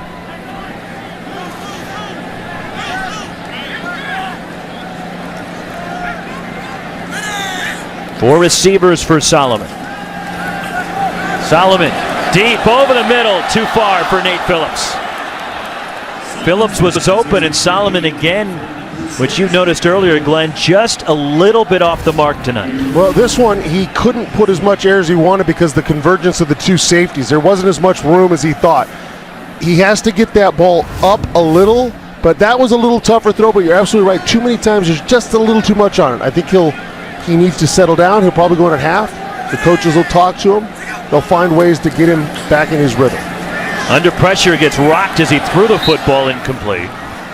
Johnny Jackson, the intended target. Nate Gaines on the coverage, but UTSA brought the house that time at Anu Solomon. And again, a drive that just really goes nowhere for Arizona. Take a look. He's going to take a pretty good hit here. They need to figure out with their offensive line, the run game, how to get things back in rhythm for this offense. Derek Dick, the return man for the Roadrunners at his own 10. As Riggleman gets the punt away and a high kick.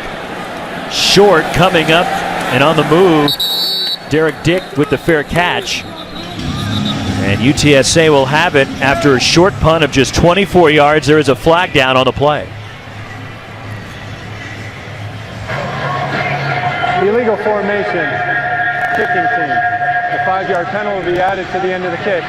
1st down. So a bad punt gets even worse and give 5 more yards to UTSA, as Arizona had a chance to pin UTSA back. But the short punt and now the penalty brings the ball out to the 30-yard line. And 2:26 to play, a lot of time to put yourself a drive together, get some points before you go into half. And remember, UTSA had the ball coming out. So to get this last drive before the half again, that's a steal of a possession for them. By doing this, they have a chance to get themselves into a position they wouldn't have been if Arizona just handled business. They have 2 timeouts. Blake Bogan shoots 14 of 21, 142 yards. Touchdown pass, but also the touchdown return for a score by Anthony Lopez in the first minute of the game.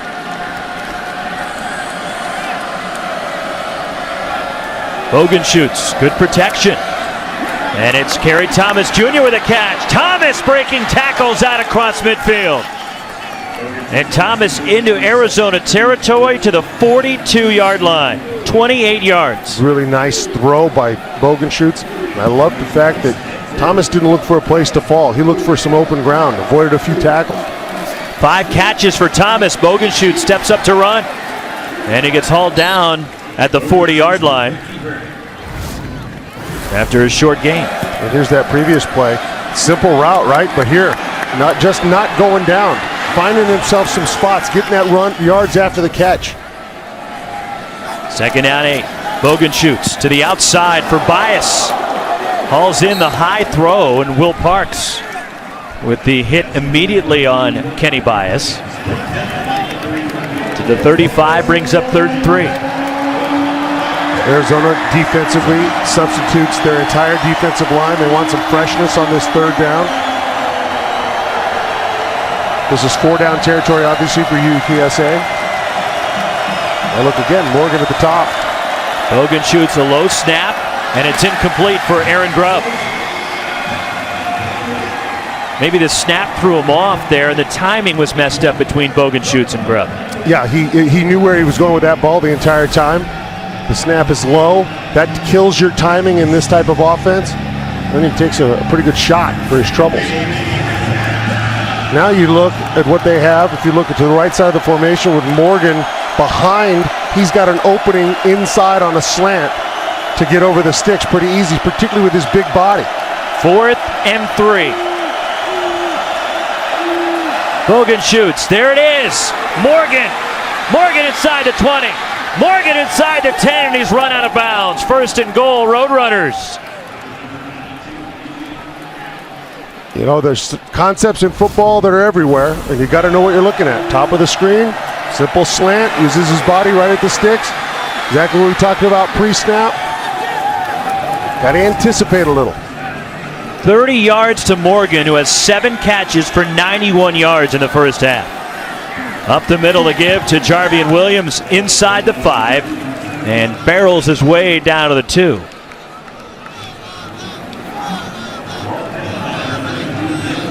After a tough start, UTSA with a chance here. With a touchdown and a 2-point conversion to go into the locker room's tie. Bogan shoots, keeps it, dives, he's in, touchdown, UTSA. Defender has him stopped, doesn't wrap up. Great job by Bogan shoots of keeping his feet moving and driving and getting over the end zone. Great drive by UTSA right there. You're going to see, there's a chance here. That's Gregory. Hayden Gregory doesn't wrap up, doesn't finish the job. UTSA, it's right in this. Bogan shoots, who's thrown and now run for a touchdown of the first half. 7 plays, 70 yards in just 1:47. They will kick for the point after as Portillo with a low line drive, but it goes through and it's a 1-point game. 39 seconds left in the half. Number 22 Arizona, a 1-point lead on UTSA 21-20. Here's another look at that touchdown run by Bogan shoots. What I love, hey, he keeps this ball with the intent of going to the end zone, and when he's hit, he doesn't care. His intent is to get to that end zone. It's a great job by Bogan shoots. You see who's fired up. Compete every play. It's all you got to do. Stay tuned for the State Farm halftime report with Mike Yam, Nigel Burton, Nick Aliotti in our Pac-12 Network studios. Highlights of that game in Salt Lake City at Rice-Eccles Stadium between Utah and Michigan. And they'll break down this first half, and a lot for UTSA to be encouraged by. The rough start, the pick 6, 35 seconds into the game. They weathered the early storm. They were down 14-0, and the Roadrunners are back within a point.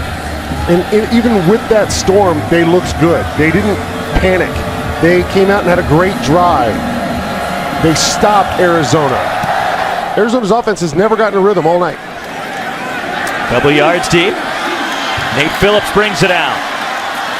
And Phillips spun down near the 20-yard line. And here's that pick 6 in the first minute of the game as Blake Bogan shoots on his first pass attempt of the season.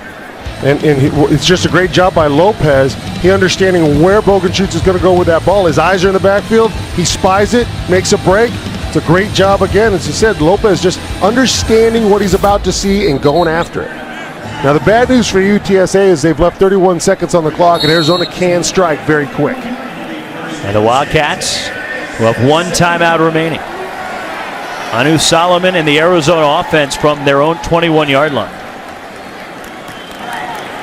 But an inexperienced team with only 6 starters back from a year ago as the draw play with Jared Baker in a short game. And UTSA only 6 starters returning from last year, a complete overhaul, the second rebuild, if you will, for Larry Coker, I should say, who was the architect of this program. They hired him without a program, and he had the keys to do whatever he wanted to do. And he's built this thing up, and now he's building it again. And the second rebuild here in the first half is going pretty well for UTSA, down just 1 at halftime. Yeah, and remember, a touchdown called back. They could be on top of this thing. Offensively, Anu Solomon, only 50% right now. You can see he's off. Blake Boganchus did a great job. 1-point lead for Arizona. Jill Savage down with Arizona head coach Rich Rodriguez. Coach, the defense without Scooby Wright for most of the first half. What does the rest of the defense have to do to compensate for such a big loss? Well, we're letting them control the ball, so they're getting a lot of first downs, moving the ball, controlling the clock a little bit, and then we got to execute a little better on offense too. Offensively, how do you get in a rhythm in the first game of the season? Well, just getting some first downs. We've missed a few passes that were big plays, and we got to be able to run the football better, obviously. Thanks for your time. Okay. Roxy? All right, good stuff, Jill, with Rich Rod as his team is clinging to a 1-point lead here at the half. It's number 22, Arizona. In a dogfight tonight with UTSA, the Roadrunners have come out with a strong first-half performance on the road in Pac-12 country. 21-20, Arizona with the lead. Now let's take you to our Pac-12 Network studio for the State Farm Halftime Report with Mike Yam.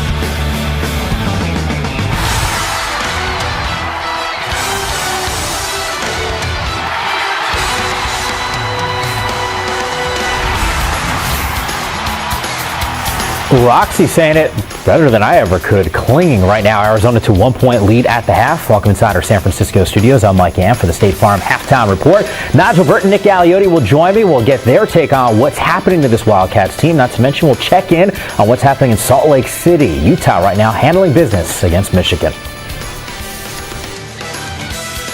The Pac-12 Football Halftime Report is presented by State Farm. It pays to double check.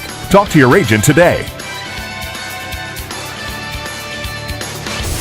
Back inside our San Francisco studios, it's the State Farm Halftime Report. Mike Yam, joined by former Portland State head coach Nigel Burton, not to mention the former defensive coordinator with the Oregon Ducks, Nick Galliotti. We will check in on this Arizona matchup and exactly your Pac-12 after dark.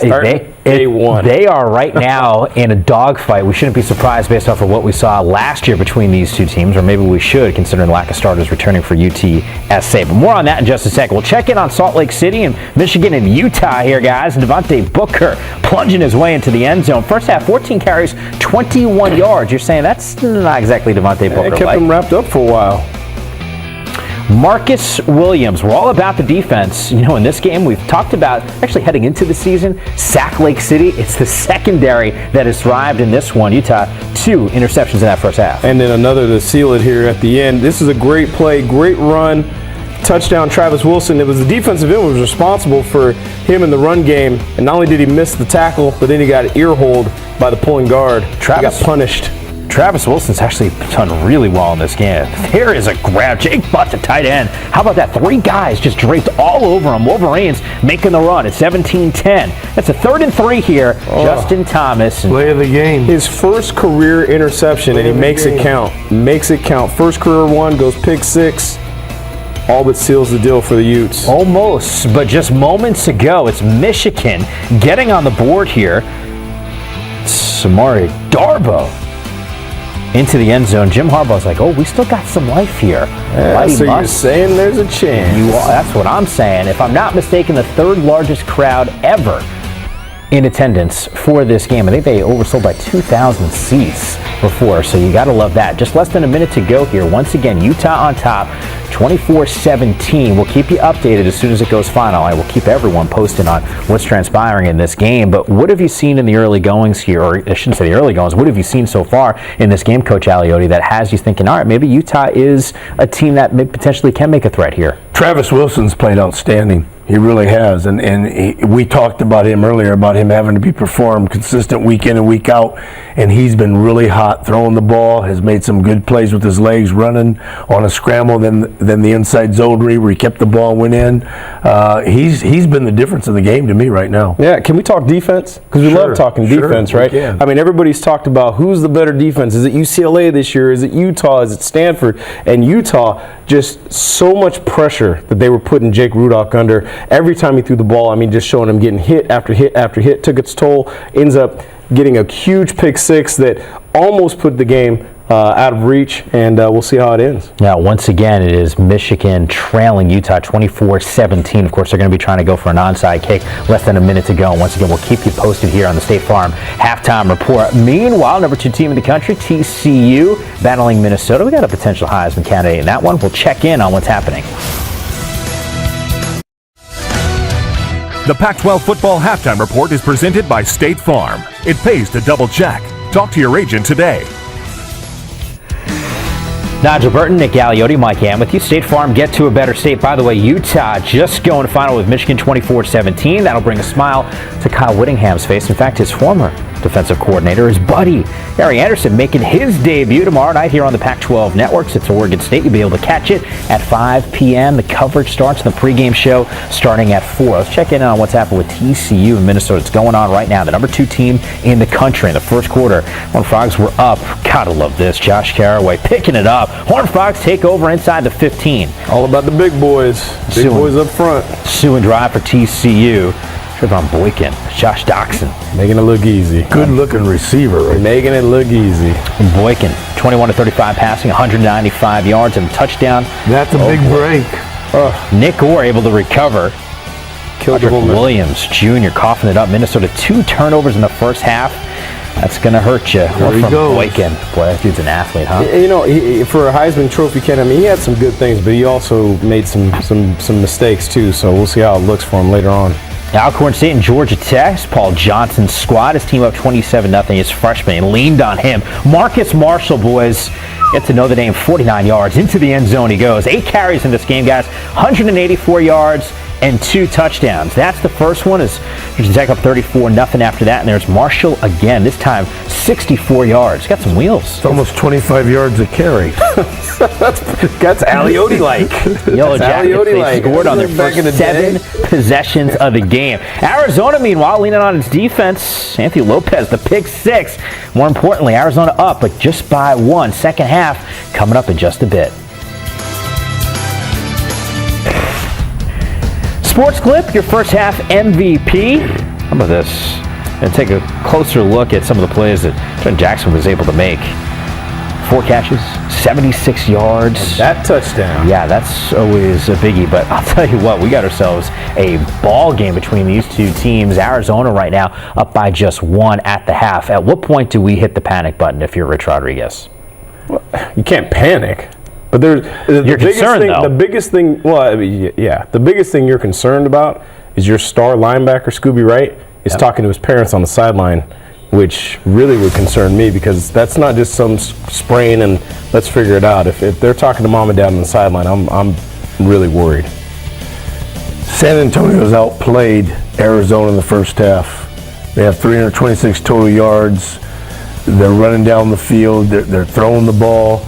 They're having their way. If it wasn't for the pick in the second play of the game, University of Texas San Antonio would be up. They look better than they should against Arizona right now. Total yards, as you mentioned, up big time for UTSA against Arizona. It's 328 to 202. Rushing yards, they're out rushing them. I mean, that's also another surprise. That's the scariest piece. Yeah. Is not only are you giving up rushing yards, they haven't been able to run the ball, and that's the way that they control tempo, they control the pace, and they control the team they're playing. That's why they're not getting it done right now. One other thing I want to bring up, because you just talked about Scooby Wright, and I know you respect what he's able to do on the football field. We talked about this in pregame. There's no bias. It's not like he can get a week off at some point during the season. I mean, is that in the back of your mind right now if you're Rich Rodriguez? Today was supposed to be a bye. Okay? I mean, let's be real. This is one of their weaker opponents. It's of great concern that Scooby Wright's hurt and he won't have time to heal before they play another football game. No doubt. You get worried. I mean, you just threw that out there. Do you at all think about what happened a year ago? Because this was a tight ball game a season ago, and now all of a sudden, because you made reference to it, it's supposed to be one of the lesser opponents. Once again, a dogfight here. Week 1. I mean, if you look at these kind of games that go this way, they always happen in week 1 because both teams come in at full strength. Yeah. There's not a huge drop off. If this were week 3 or week 4, it might be a little different. Here's the cool thing. Hashtag it. Pac-12 After Dark. Maybe it's about to kick in. We got ourselves a great ball game. Definitely. Blake Bogan shoots 2 total touchdowns in that first half. Second half still to come.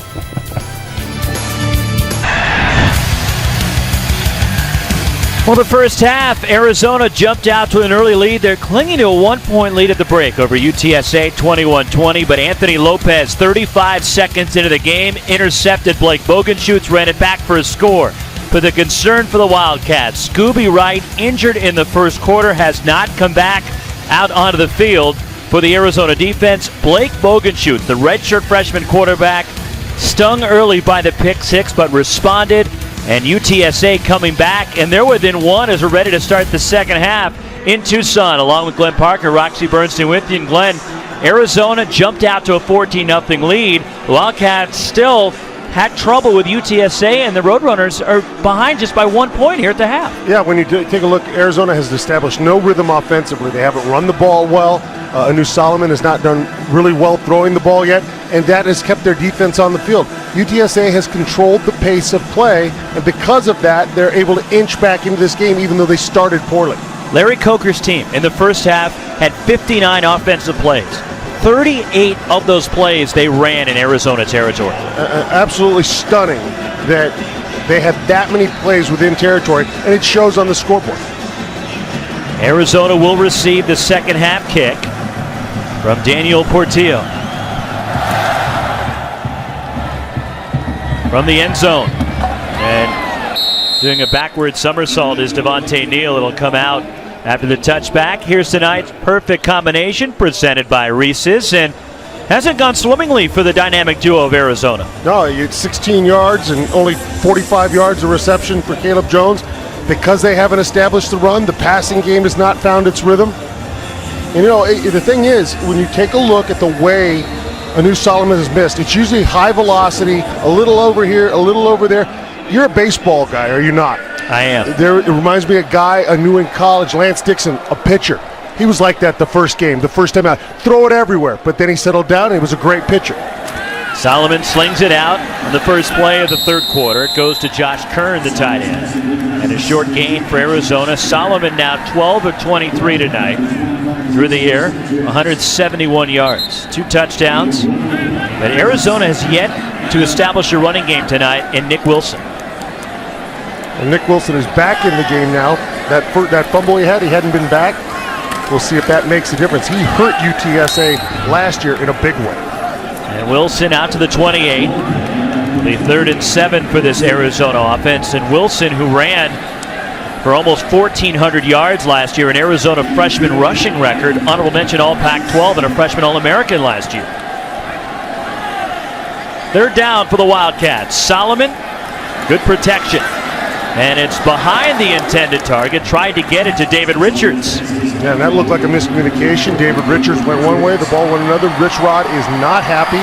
His offense gets the ball coming out, and they're going to punt on a 3 and out.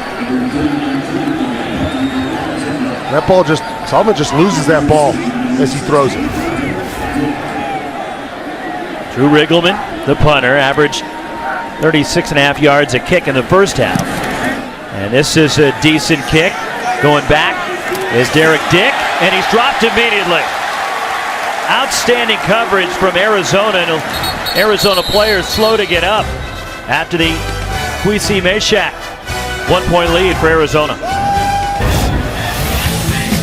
UTSA with their first possession of the third quarter after outstanding punt coverage there from Kwesi Meshach, who came up a little bit banged up after the play, but outstanding job as a gunner getting down the field to make the tackle immediately on the return man. And knocking the ball loose and, almost really making a big play, but coverage like that's incredible. You got to, that's exactly what your gunner's got to do, and that's what he did.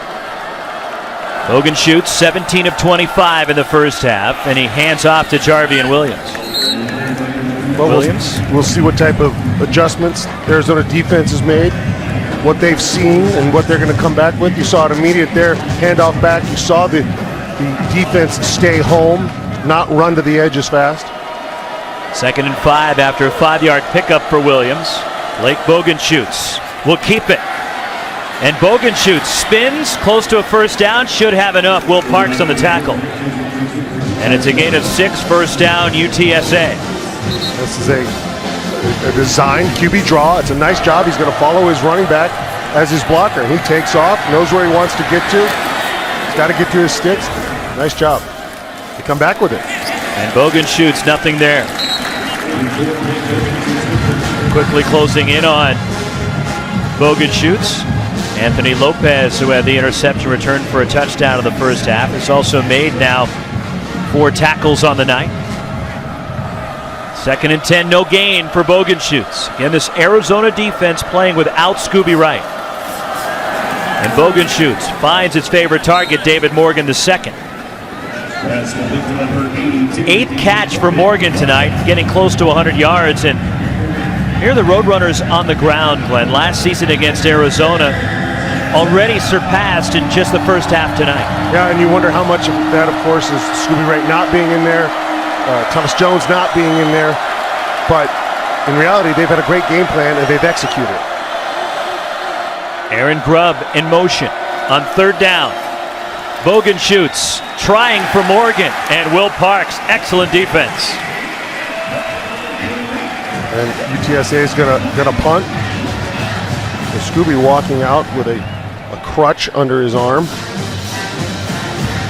And obviously he is done for the night, as he's now in street clothes and has a walking aid with him to get back to the sideline.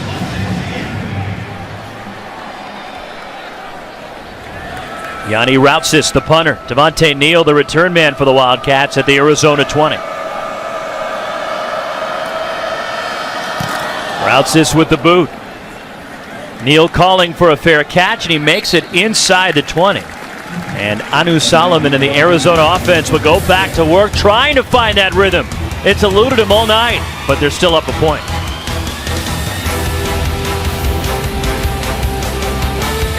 There is Scooby Wright, who was injured in the first quarter tonight, and he is in street clothes. Arizona does lead it by 1, but a lot of concern for the Wildcats and their fan base is Scooby Wright and the Pac-12 Defensive Player of the Year from a year ago. Injured tonight here in the season opener against UTSA. And the inside screen set up to Johnny Jackson by Anu Solomon. And a short gain to the senior receiver is Marcos Curry on the tackle. So if you're Arizona, you want to see what adjustments your offense has made. Can you get that run game going? Can you get your offensive line working a little bit? 2nd down and 7. Actually 2nd and 6 for the Wildcats. And here is Nick Wilson on the carry and has a first down and was tripped up by Mauricio Sanchez, but there was the first real daylight we've seen for Wilson in a while. And what they did a little motion with him from one side to the other and then run back to the side he started on. It puts confusion into the minds of the backers. On first down, Solomon hands it off to Wilson. Brian Price on the stop after a 5-yard gain for the sophomore from Fresno, California, Nick Wilson. Wilson last year 174 yards against UTSA in the win in San Antonio, and also rushed for a touchdown. Again, Wilson, penalty marker comes flying in late. A nice burst by Wilson, gets a first down, but we'll check the flag. Yeah, it's in the area of holding. Holding, offense number 61, 10-yard penalty, replay 2nd down. So they get Cayman Bundage, the center. Now here's a guy who's never played center before. He moved over. Coaches had kind of wanted him to at some point. He did it this year because of Stephen Garola graduating. And sometimes when you're not familiar with the position, angles change a little bit. You get yourself a hold. Wipe out the first down run, 2nd down and 12. Solomon, and it's Jackson again on the catch. What a great job, Jackson. I've been impressed all night with his second effort, but right there, what an incredible job to not go down and be 1 yard short, but to give that little bit of hustle and get over the line and make yourself to get that first down. 6 catches tonight for Jackson. And getting more playing time tonight in the absence of both Samaje Grant because of a violation of team rules and an injury to Trey Griffey. Solomon the give to Nick Wilson. And Wilson gets 4. Up to the 45. And a late penalty marker thrown in the UTSA secondary way away from the play. Well, is it against the defense or offense? They were over there jawing. Bennett Okocha was jawing with Caleb Jones. There's no foul on the play. Apparently he saw something he didn't see. So that penalty marker that we saw gets picked up. I didn't see it. It's gone. I saw it. It maybe inadvertently went to the field. Second effort results in an Arizona first down into UTSA territory, and Nick Wilson appears to be running with a purpose now. This is who he was last year against this team. A lot of yards after contact, dragging players 2-3 yards. One of the things they've worked on is not trying to hit guys so much. And you see here breaking loose. There he goes again, Nick Wilson. Another Arizona first down. They had to teach Nick Wilson that not everybody has a magnet. You don't have to go hit him. Get away from it. We take a look at the blocking. Great double team between Jacob Alsadek and Cayman Bundage there. That's the right guard and the center. They get a double team. That opens up everything and splits the defense for Nick Wilson. 16 yards for Wilson on that run for a first down. They keep it on the ground, and Jared Baker takes a big hit.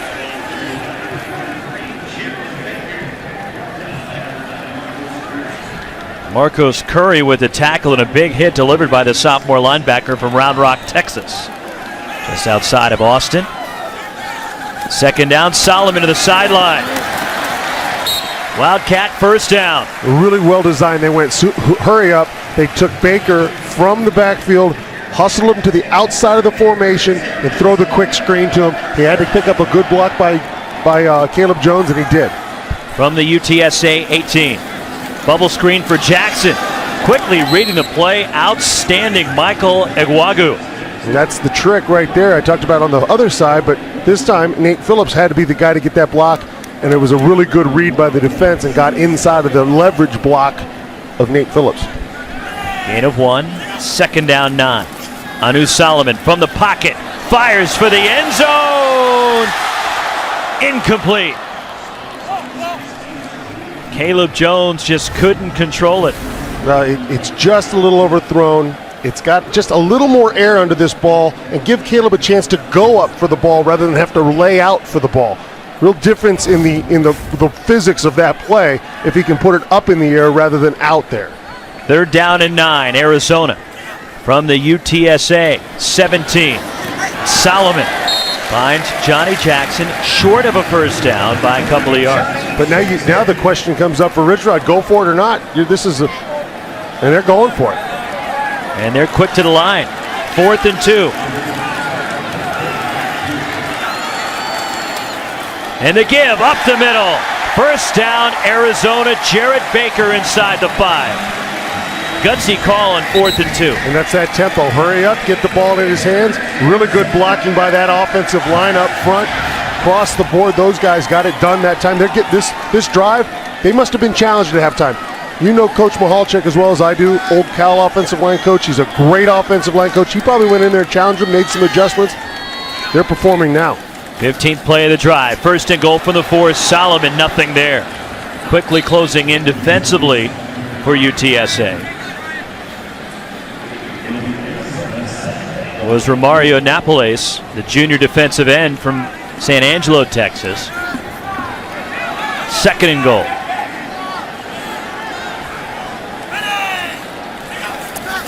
Solomon, play action, throws over the middle, touchdown, Nate Phillips. Nate Phillips gets open because Caleb Jones does a great job of running screen for him.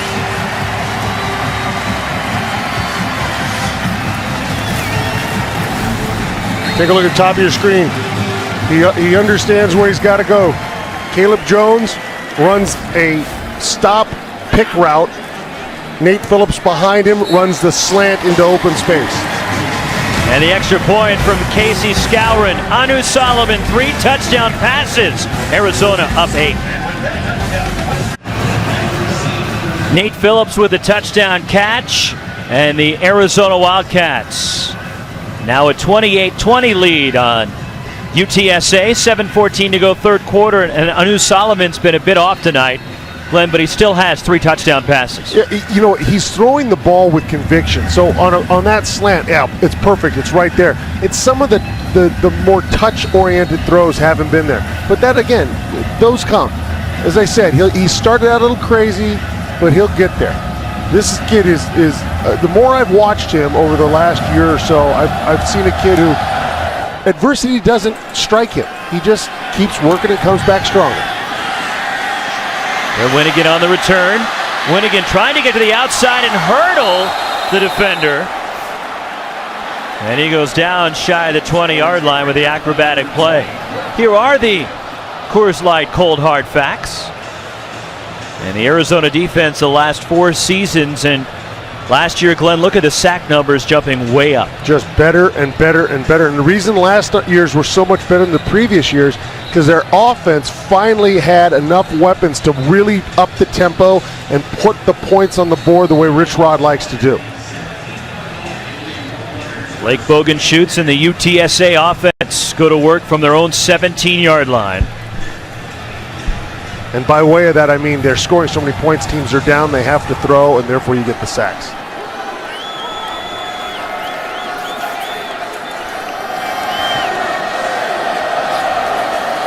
Play action from Bogenschutz. Steps up. Has some space to run. He slides. Gets the 25. Gain of 8 yards on the quarterback run. And nicely done by the redshirt freshman. Yeah, there's pressure. They're on him, and guys are going to be upset they missed this. But smart enough heads-up play to get where he has to go and then protect himself. Jalen Rhodes in at running back.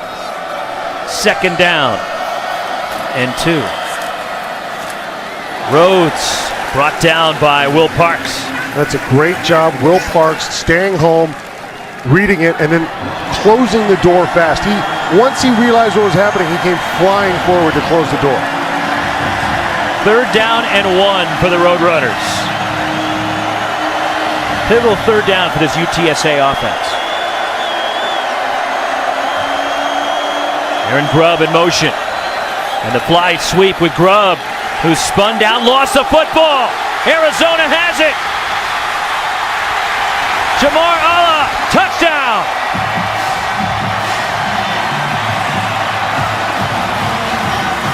Second defensive touchdown for the Arizona Wildcats tonight.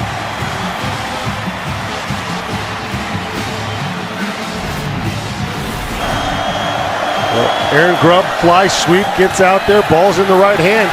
Just a great job of reaching out and knocking that ball loose. You're getting blocked, you don't give up, you knock it loose, and then, of course, Jamar Allah there to pick it up. So your offense comes out, it gets a nice drive, some rhythm started, running the ball, they score, and now your defense is rested, and they can make a play. And the extra point by Casey Scourin, but the 2nd defensive touchdown tonight for the Arizona Wildcats. Jamar Allah picks it up, and the senior from Phoenix takes it to the end zone. 35-20 Wildcats.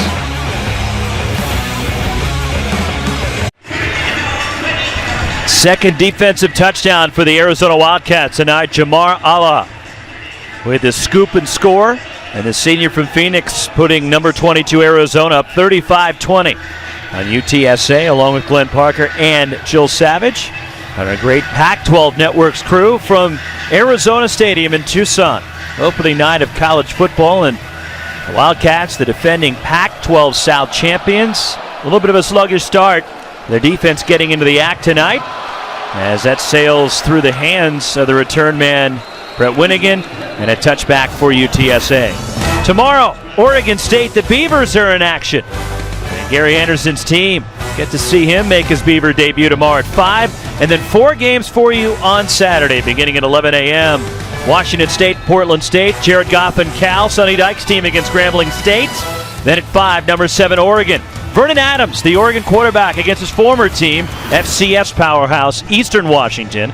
Then the nightcap at 8 o'clock from LA, USC, Arkansas State, to round off that quadruple header on Pac-12 Networks on Saturday. So 5 more games this weekend on Pac-12 Networks. To watch, go to Pac-12 Now or pac-12.com. Jalen Rhodes, a short gain. Luca Bruno on the tackle. Sure looked to me like Luca got his face mask, but they were on top of it and didn't throw the flag, so. Gain of 2. Delay draw, and Jalen Rhodes chopped down by Will Parks. Again, Will Parks, great job, recognition, and flying up to the tackle. Not waiting, not getting picked off, closing ground fast. And it was Parks that forced the fumble that was scooped up by Jamar Allah for the touchdown. 3rd down and 4 for UTSA. Blake Bogenschutz, the redshirt freshman quarterback. Dumps it out to the right. It's caught for a 1st down and more. Cutting it back in, Jalen Rhodes out across the 40.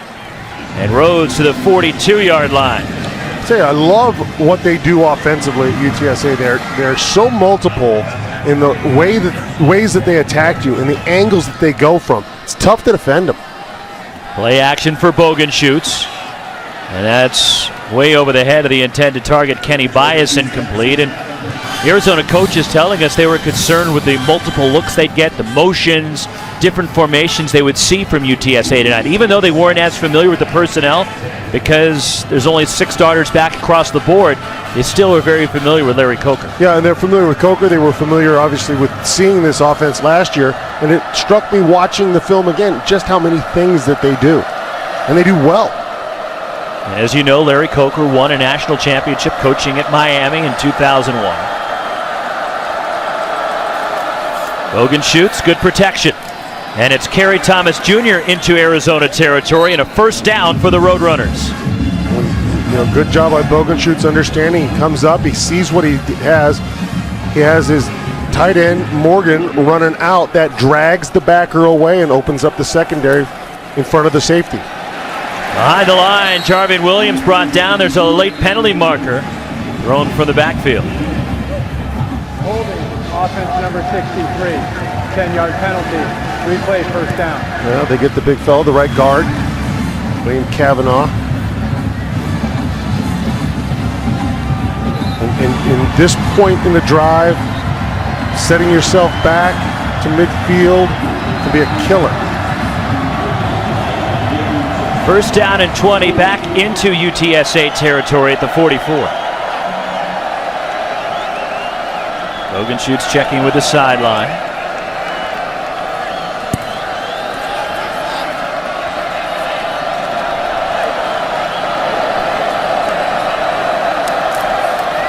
And the give.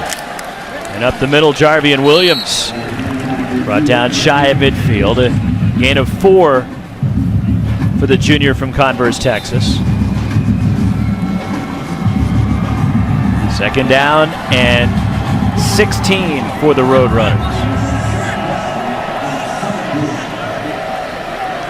UTSA in just their 5th year in existence as a football program.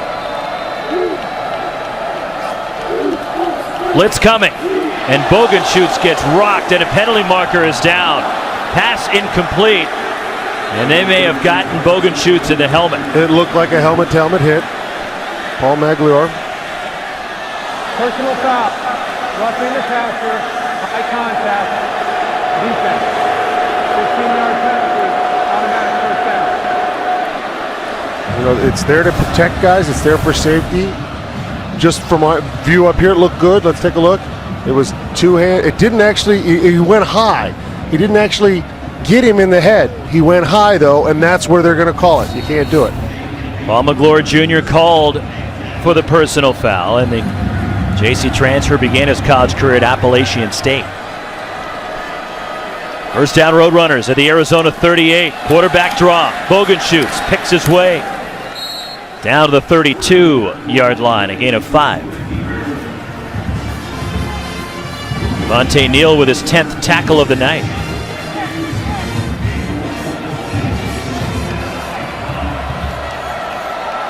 Some confusion for UTSA, and Bogan shoots trying to get everybody on the same page here. Trevor Stevens, the tight end. Play action. Bogan shoots in and out of the hands of Kerry Thomas, incomplete. And that's a good throw by Bogan shoots. Kerry Thomas has to come up with that ball. It's slightly behind him, but he's open. The ball's delivered on time, and it's delivered to his hands. See Kerry Thomas here, that ball, that's one of the ones you got to have. Bogan shoots upset with it, but hey, he's probably upset that he didn't put it right on him. Of course, Kerry Thomas probably upset he didn't catch it. They're down. Bogan shoots. Open. Aaron Taylor, touchdown, UTSA. Wide open was Taylor, the sophomore from San Antonio. And his first career catch goes for a touchdown for the Roadrunners.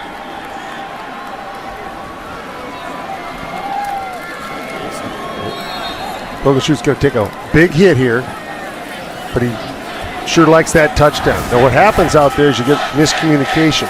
You get a corner playing man, a safety comes up, and now you get a guy break free. And the extra point is missed by Daniel Portillo. He missed a field goal in the first half and now misses the point after. That's a big miss because all of a sudden it's still a 2-score game. It's a 9-point game, 35-26. You make that, it's a 1-score game with a 2-point conversion. That's right, and he's had a couple of misses here. You know, talk about little things in this game for UTSA. Touchdown called back, a missed field goal, a missed extra point. You know, we're looking at 11 points off the board. And 2 defensive touchdowns for the Wildcats. That's right. Tonight. So a 9-point lead for Arizona. Let's go down to the sidelines into Jill Savage. Yeah, the bad news keeps on coming for Arizona starting left tackle Freddie Tagaloa. Came out of the locker room with some shorts on and no pads. He had ice on his right knee, but he has been joking around, talking up his other offensive lineman back here, so it doesn't look to be too serious, but once again, he is done for the day. Freddie Tagaloa, the new left tackle, protecting the blind side of Anu Solomon, the transfer from Cal. And they lost Scooby Wright in the first half, and now they lost their left tackle. And the kick goes into the end zone. And to a knee is Nate Phillips and a touchback.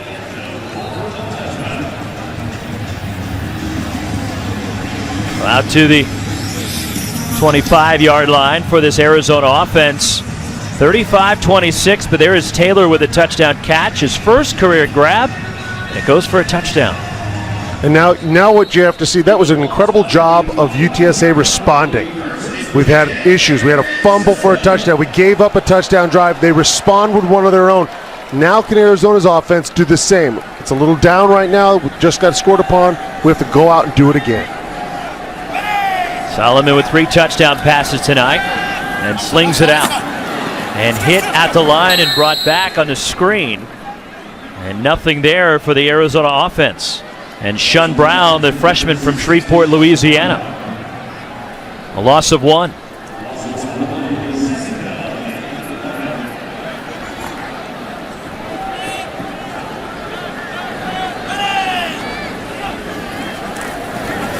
From the pocket, Solomon. Again, it's out to Brown. And he's spun down, a short gain. He had to come back so far for that ball because the ball was thrown down and away that any gain he had is missed. One of the things they talk about, the ball has to be delivered on time where you can keep running with the ball. Bennett Okocha on the stop for the Roadrunners. 3rd down and 10 for the Wildcats at their own 25. 3-man rush for UTSA.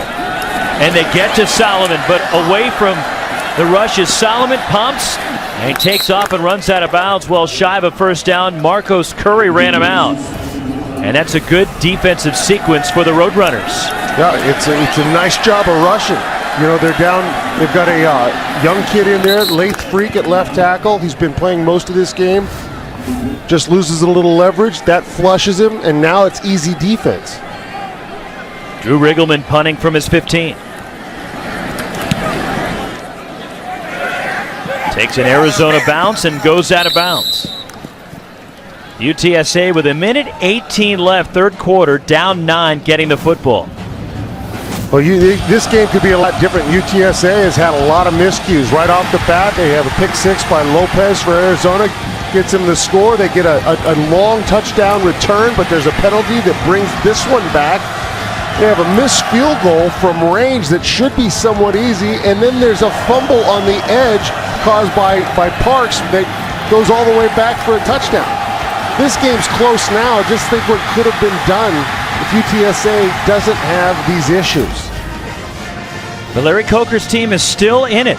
Down 9 with 1:18 despite the issues they've dealt with tonight. And Larry Coker dealing with an issue himself. You saw that brace on his left wrist as they go with the handoff to the receiver, Brady Jones. Jones, a pickup of about 4 or 5. Larry Coker was taken down in practice. There you see the brace on the left wrist, and he injured his left wrist. It's a violent Tough on game, coaches. Man. It's a violent game.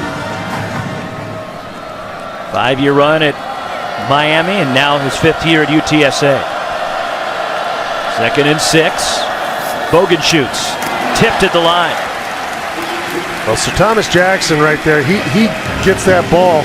And it's lucky that one was not another pick 6.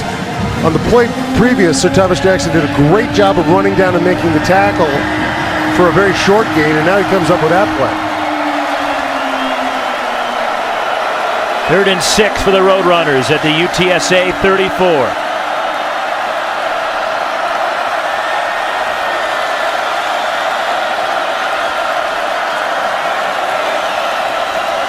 Hogan shoots for Kenny Bias, who makes the catch, cuts it back.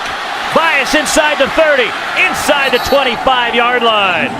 And there is Kenny Bias. We talked about in the first half, his big playability, just made one for UTSA. What you see is an incredible catch. This ball is thrown, it's that back shoulder fade, but what an incredible job to come up with that ball behind himself, catch that ball, get running, and get a big gain for 43 yards. Penalty marker on the play is Jarvian Williams with the carry.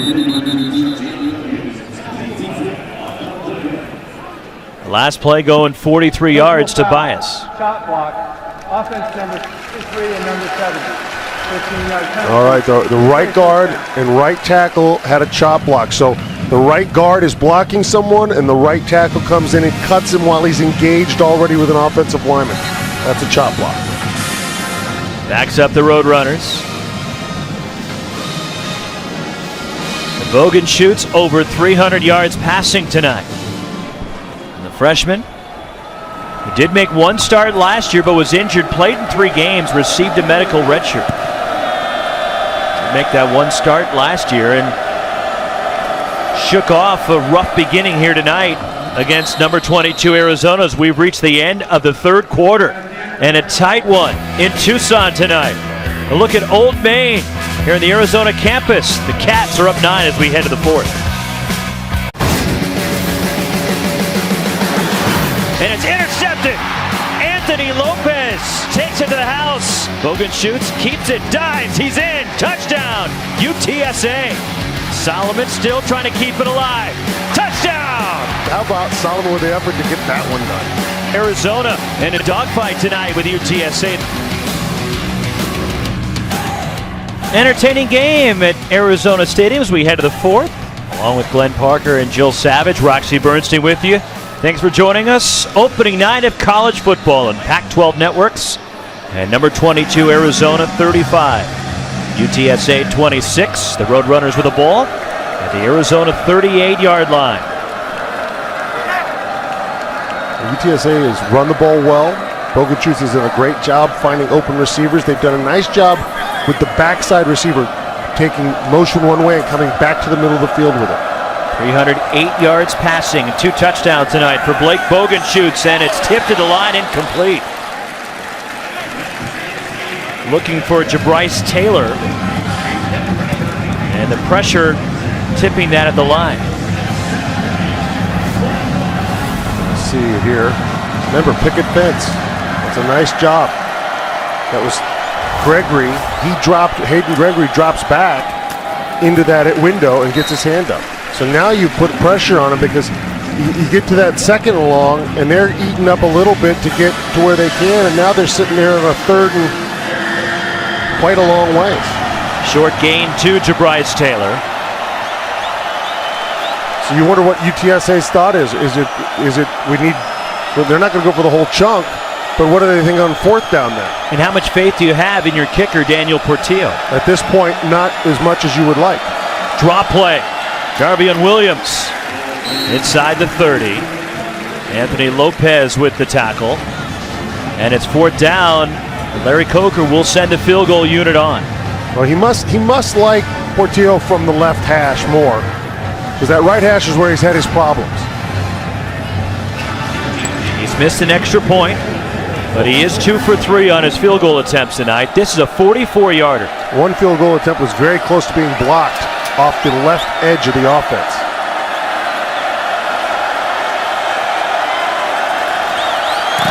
And this one is blocked. Devontae Neal. It's still loose for Arizona.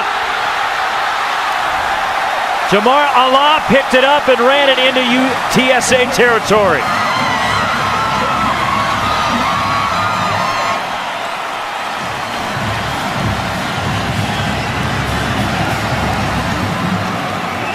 Off the edge, it was Neal who blocked the kick, and you alluded to it, Glenn. The protection has struggled against the Arizona field goal block unit tonight. Well, Devontae Neal coming off that edge, and what that is a slow snap the holder response, and a big play for the Wildcats.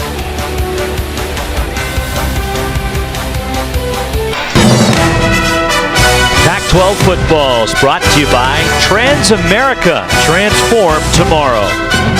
And by Dr. Pepper. Dr. Pepper in college football. It's a one-of-a-kind tradition.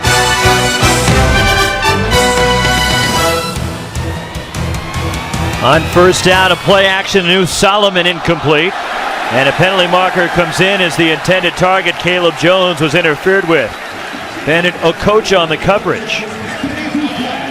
Jones and a coach have been going against each other all day.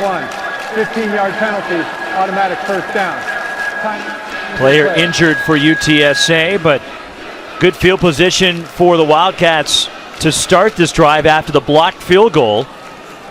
And Jamar Allah running it into UTSA territory, and now the pass interference call in Arizona is going to be at the Roadrunners 32-yard line. This is a team that already, with 2 defensive touchdowns tonight, nearly had a third. They had 6 non-offensive touchdowns last year. They're a team that exploits weakness because their offense gets ahead and things will happen and they exploit it. Glad to see him up and about. Jonathan Tulalosega. I managed that one.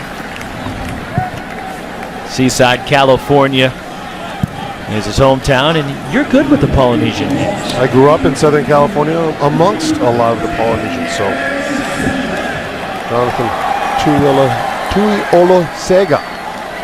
That's a tough one, though. Getting helped off. Kennedy Ubabake is in for him.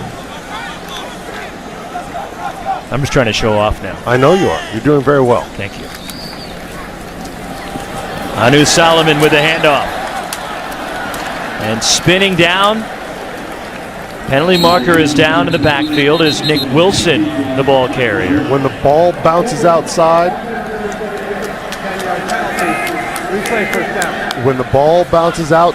offensive linemen have to grab. That's why we say buyer beware to the running back.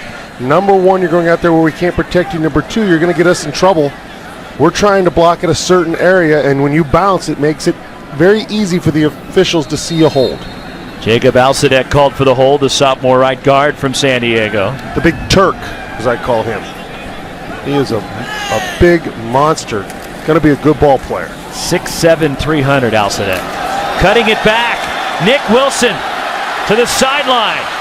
And Wilson breaks a tackle. Wilson still in bounds. A penalty marker is down way away from the play.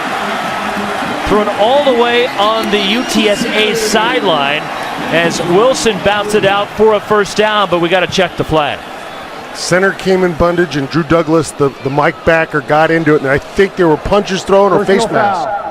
Face mask, defense number 32. Half the distance to the automatic first down. And I think what happened, and Drew Douglas pulled him down by the face mask, but what effort to get here. Good moves, picks up a block from the new Solomon, runs over one, tight ropes the sideline.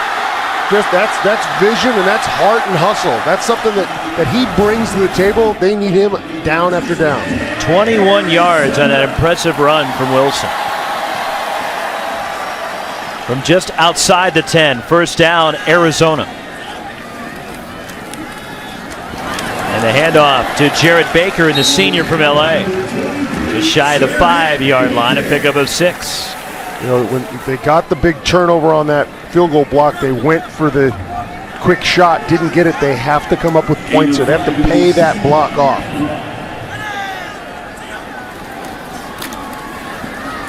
There's Baker, a short gain. Brian Price on the tackle for the Roadrunners. Just inside the 5. 3rd and goal for Arizona, leading it by 9. As we're approaching 12 minutes to play for this opening night in Tucson. You really need a touchdown here if you're Arizona. And that was almost a wasted play there.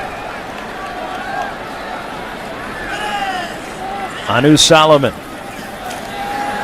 for the end zone. It's 4th touchdown pass tonight. Caleb Jones gets into the act. 4 different receivers catching touchdowns tonight from Anu Solomon. In spite of his troubles tonight, Anu Solomon has been very good on these type of throws. Direct throw, get it there fast. He knows where he's going with it. He puts it spot on to Caleb Jones. And Arizona pays off that blocked field goal. AC Scourin for the extra point. And he knocks it through, but another score for the Wildcats. Wildcats are going to get done and scoring from all places. They block a field goal. Great job right there of laying out, doing it the right way by Devontae Neal. There's a scrim for the ball. They come up with it, and Anu Solomon pays it off to Caleb Jones. Wildcats rolling. Jones, the touchdown catch. 4 touchdown passes by Anu Solomon to 4 different receivers tonight. David Richards, Nate Phillips, Johnny Jackson, Caleb Jones, all with touchdown catches. And a 16-point lead for number 22 Arizona over UTSA. Brett Winnigan on the return. Winnigan to the outside. And he's pushed out as he crosses the 20-yard line. And Jill, we mentioned the Polynesians before, and they're littered throughout the Pac-12. That they are. Very proud heritage of Polynesian players here in the Pac-12, and the Wildcats have 7 on the roster this season. Yesterday, we caught up with Anu Solomon, who told us playing here kind of reminds him and his fellow Poly teammates of being back home. You have the nice weather, good food, friendly people.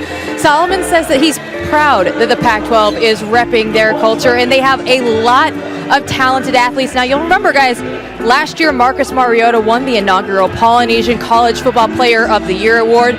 Solomon was a finalist for the award last year. He's up again for it this season. 33 Polynesian players at the University of Utah. A big win tonight against Michigan as Bogan shoots on first down, no gain into the line.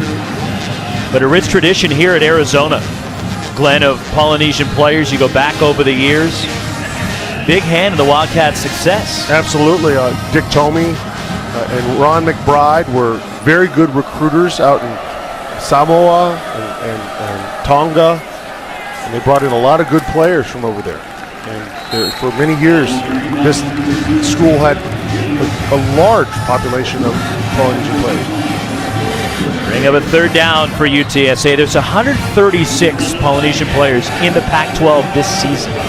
And you will continue to see that grow, as particularly I bet at Oregon State with Kalani Sitake.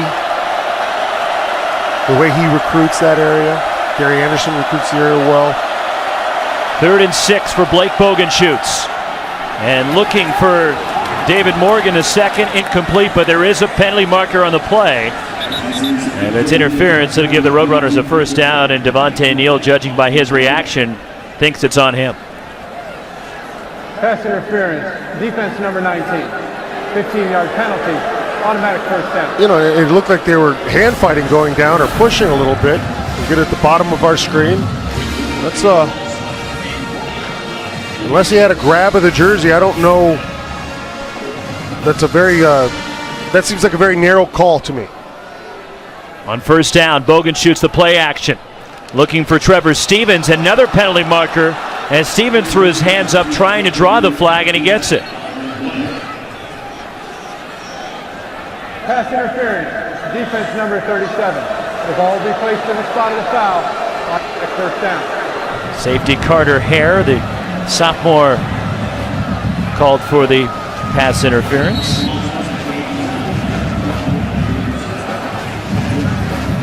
And that puts the ball into Wildcats territory. A 16-point game, so essentially it's a 2-score game.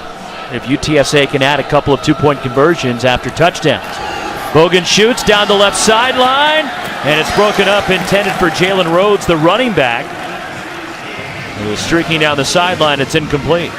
And if it also, it's a 2-score game if UTSA cannot hurt themselves anymore. But they've had an amazing amount of penalties as well as the miscues they've had. 2nd and 10. Inside 10.5 minutes to play. Bogan shoots the give. And Jalen Rhodes picks his way, rather Jarvion Williams picks his way. to the 46-yard line, a gain of 3 to bring up third down. Pleasant night here in Tucson. This time of the year can get pretty hot, but the rains that came in this afternoon have kept the temperatures down tonight, which the players should be embracing. Yeah, it's been a very good monsoon season for the Tucson area.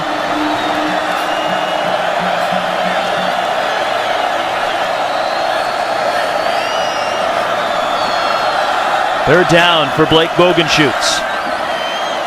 Here comes the blitz. It's picked up, and Bogenschutz dumps it off to David Morgan. First down, Roadrunners. Good job to pick up the blitz there by UTSA. Their offensive line has impressed me all night, the way they've pass blocked and protected for Bogenschutz. Bogenschutz has done a good job of sitting in the pocket and only taking off when he had to. He's found his targets. He's delivered the ball. He's had a great game so far. Here's the give to Williams. Across the 30 and down to the 27 goes Jarvion Williams.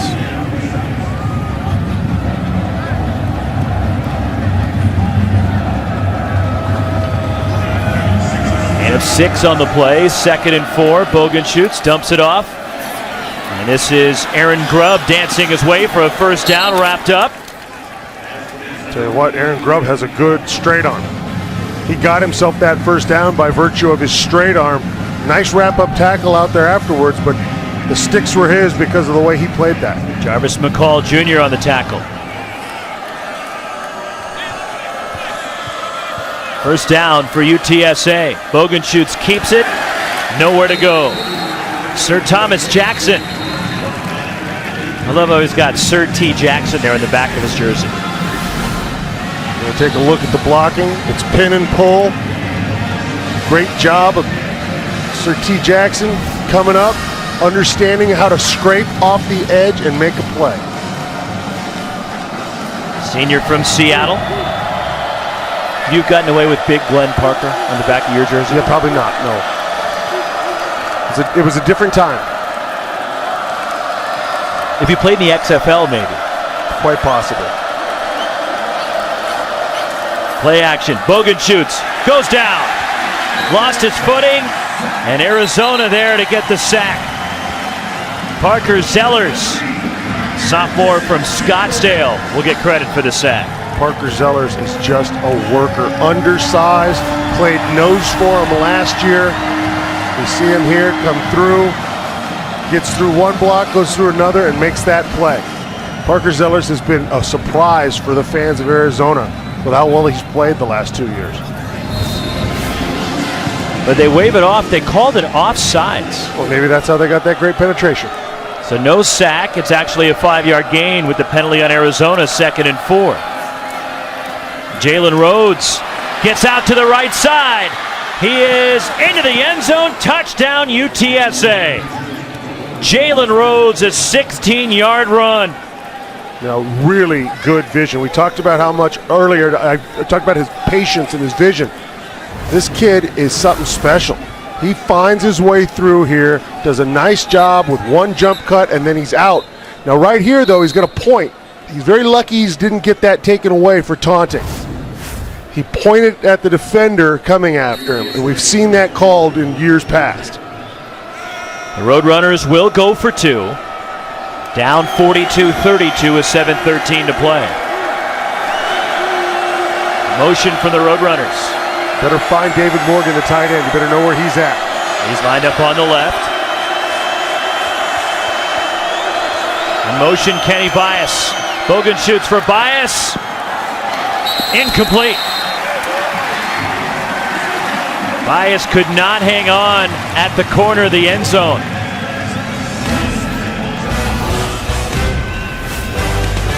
Coming right at us here. The ball is delivered, but you got to get that hand in there, and that's a nice job defensively by the Cats. Jalen Rhodes, the touchdown run for UTSA, but they're denied on the 2-point try. 10-point lead for number 22 Arizona, 7:13 to play. Be aware of an onside kick here. It's about the perfect time to pull it off. Arizona not expecting it. The conventional return set up. But Portillo sends it deep.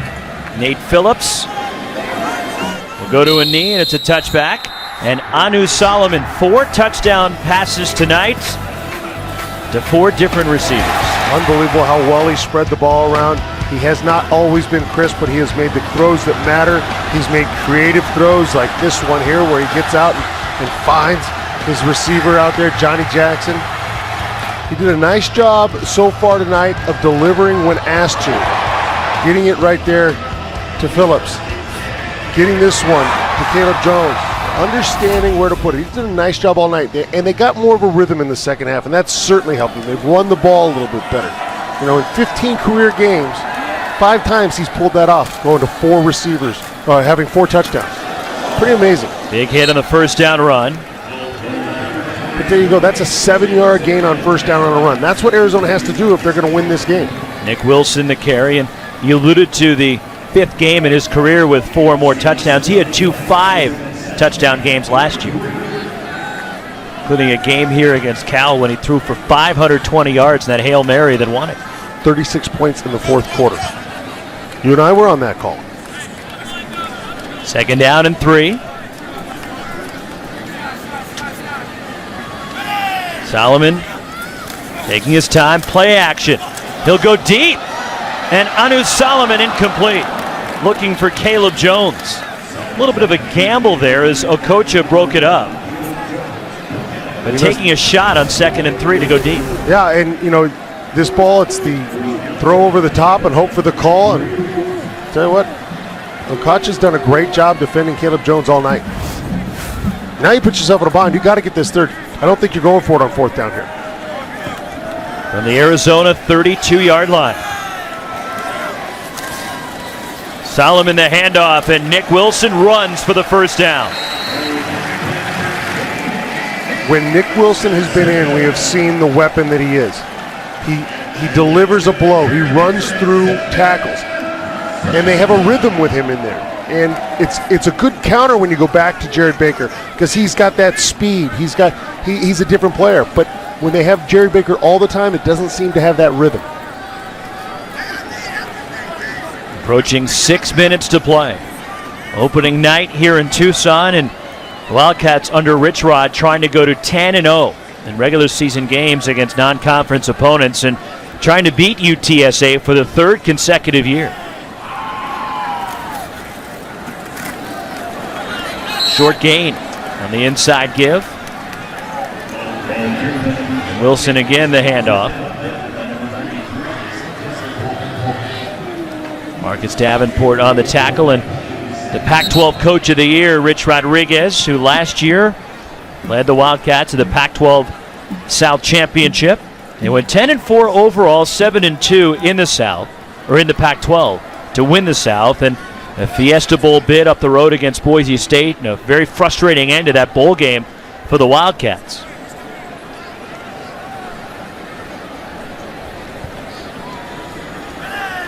Solomon taking his time on 2nd down. He keeps it with some room to run. Anu Solomon. And Okocha finally knocks him down inside the 30-yard line, and the keeper and Solomon with a huge gain of 31 yards. A big part of the offense is the zone read with the QB keep. This time they pull Josh Kern, the tight end, out to get the edge. He takes it and go. We haven't seen a lot of that tonight. We haven't seen a lot of Anu Solomon running. A great time to pull it out when you really needed to play.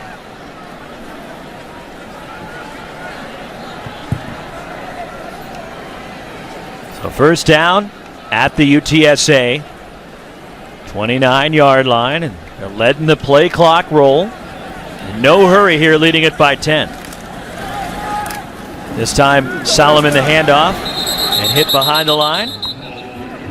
There's Wilson, a loss of 1. Coming up after the ball game, the Sonic post-game report. Make sure to stay with us on Pac-12 Networks. Mike Yam, Nigel Burton, Nick Aliotti from our Pac-12 Network studios as Utah spoiling Jim Harbaugh's return to college football. And big game tomorrow night in Boise as Chris Peterson returns to Boise. The Huskies go up against Boise State. Plus you'll hear from Rich Rodriguez and the Wildcats after the ball game. Wonder who the quarterback is going to be for Washington. Chris Peterson not showing his hand. Not letting on, and I'm okay with that. Breaking the tackle and a big hit as Wilson loses his helmet in the process. And it was Nate Gaines on the big hit applied to Wilson, who has to come out for a play with the helmet popping off. And you see what he does is lower his shoulder and runs through this tackle a bit. And then because he's being tackled, he gets hit and that helmet comes off. That's one of the rules I don't like. You know, you get tackled by the helmet and it comes off. That's in the course of the play. You should be able to put it back on and play. I mean, if you're just blocking or running and it falls off, okay, yeah, let's make sure this thing fits right. Arizona will call a timeout with 3:08 remaining, facing a 3rd down and 8 at the UTSA 27-yard line, an animated Rich Rodriguez. So a 10-point lead for the Wildcats. While we have a chance, let's head down to the sidelines and again with Jill Savage.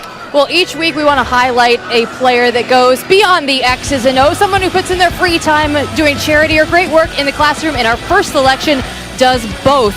Not only does he visit the Boys and Girls Club all the time, he visits the Children's Hospital every week. He takes part in the Wildcats charity wing called Uplifting Athletes. He gives back whenever he can. Now, Casey Scourin is also a double major in psychology and computer science. He's a student software developer, get this, for Android devices. Now, his career highlight, we asked him that, scoring a touchdown on the fake field goal against Washington. He said that they watched it on film all week. He knew it was going to work, but he just had to figure out what was the best time for that. That is the game-winning field goal for Washington, against Washington, I should say. Now, Scourin told us that that touchdown was really exciting, but then he had to go back and kick the PAT right after with some tired legs.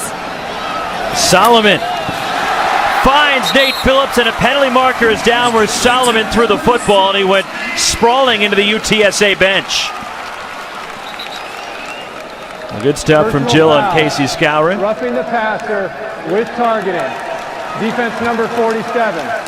Half the distance to the goal. Automatic first down. The play is under review. Yeah, they'll make sure of that, and you can see what happens after he throws the ball. There's a few steps and then a hit to the head with the head. Romario Napoles delivering the hit and the personal foul, and the ball marched all the way to the 5, and they are checking to see, and little boxing action right there from Anu Solomon, showing you he's all right. He's a tough guy. He can handle it. And they're checking to see with the targeting if it warrants an ejection here for Napoles. You just can't go in with your head, and it's hard for these kids to know that. The ruling on the field is confirmed. Number 47 is disqualified for the remainder of today's game. So with the targeting and blow to the head of the quarterback, Solomon, Romario Napoles has been disqualified, ejected for the remainder of this game with 2:59 left in the 4th quarter. And going back, the kids just got to know, you've been taught your whole life to lead with your head. The rules have changed the last few years. You've got to change with the rules. 1st and goal, Arizona.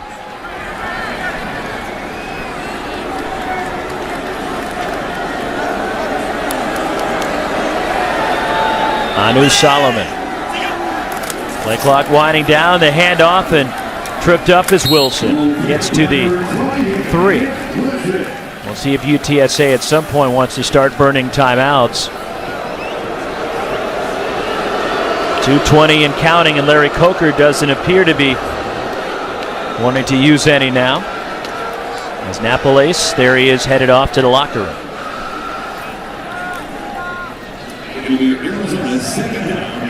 Arizona trying to put the finishing touches on an opening night win. They struggled at times, and there's some questions and some concerns for Arizona moving forward. Certainly the injury to Scooby Wright in the 1st quarter. Wilson fights his way down to the 2, maybe the 1-yard line. And now Larry Coker will use a timeout with 1:37 and counting to play.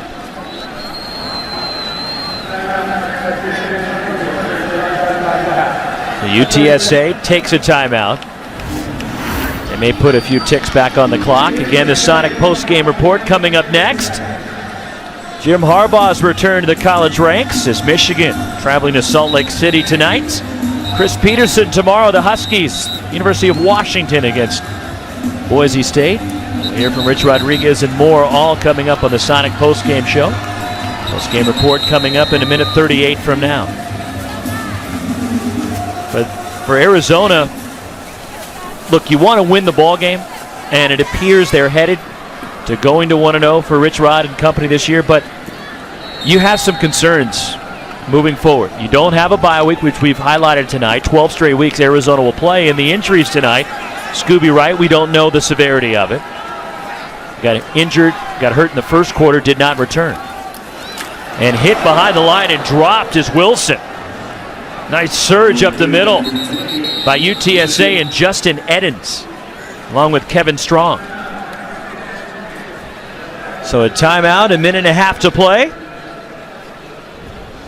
And 4th and goal coming up. And while we have a timeout, Glenn Parker, get the whiteboard out, my friend. Hey, what are we watching for in the South? You stumble and you're out. It's too tight in the South to lose a game. That is just the way it is. QB play is going to determine the winner. I know it's the year of the running back. It's still going to come down to who has the best QB down south. And finally, ASU, I think, has a chance to really challenge USC and UCLA this year. They have got a stacked team, and they look great. Keep in mind, it was this Arizona ball club that won the Pac-12 South last year. A lot of attention. Look, you have 5 teams, nothing against Colorado and Mike McIntyre's program. He's building it and trying to get it back up, and he's getting more talent. They're getting better, and they'll kick off shortly in Hawaii. But you look at the 5 teams with Utah, the 2 LA schools, the 2 Arizona schools. It is a mess in the Pac-12 South. 4 years, and they've had 4 different champions. Tells you how stacked the South is. And on 4th down, Kevin Strong leading the charge defensively for UTSA. And Rich Rod is about to lose it, I think, down there. Yeah, he's pretty angry at the execution on that, the last 3 plays. Now if you're Arizona in your defense, you're looking, okay, 1 minute and 27. I'm going to give up yardage for time.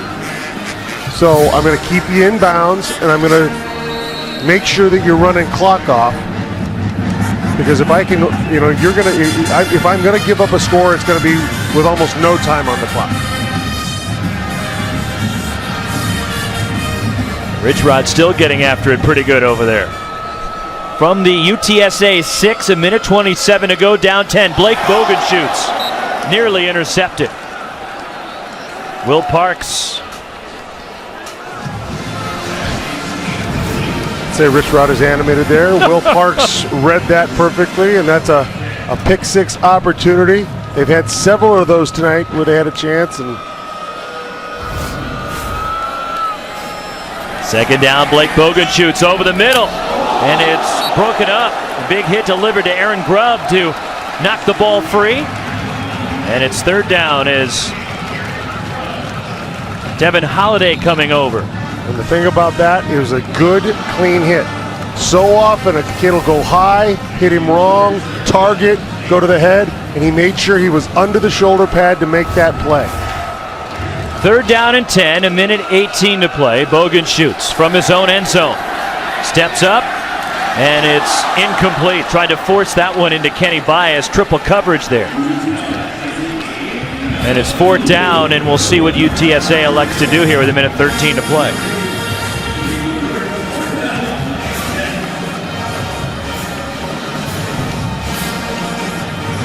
Appears that the Roadrunners will send the punt team on. Now they take a timeout with a minute 13 to play. Discuss this.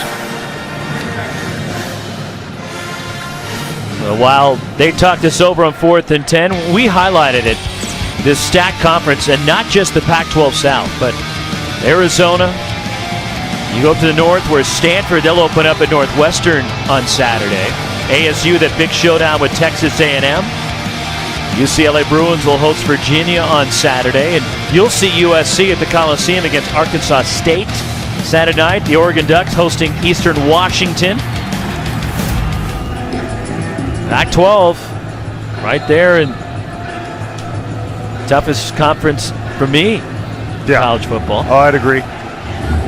and I think it's been that way for a few years. It's just now seeing the recognition. 4th and 10.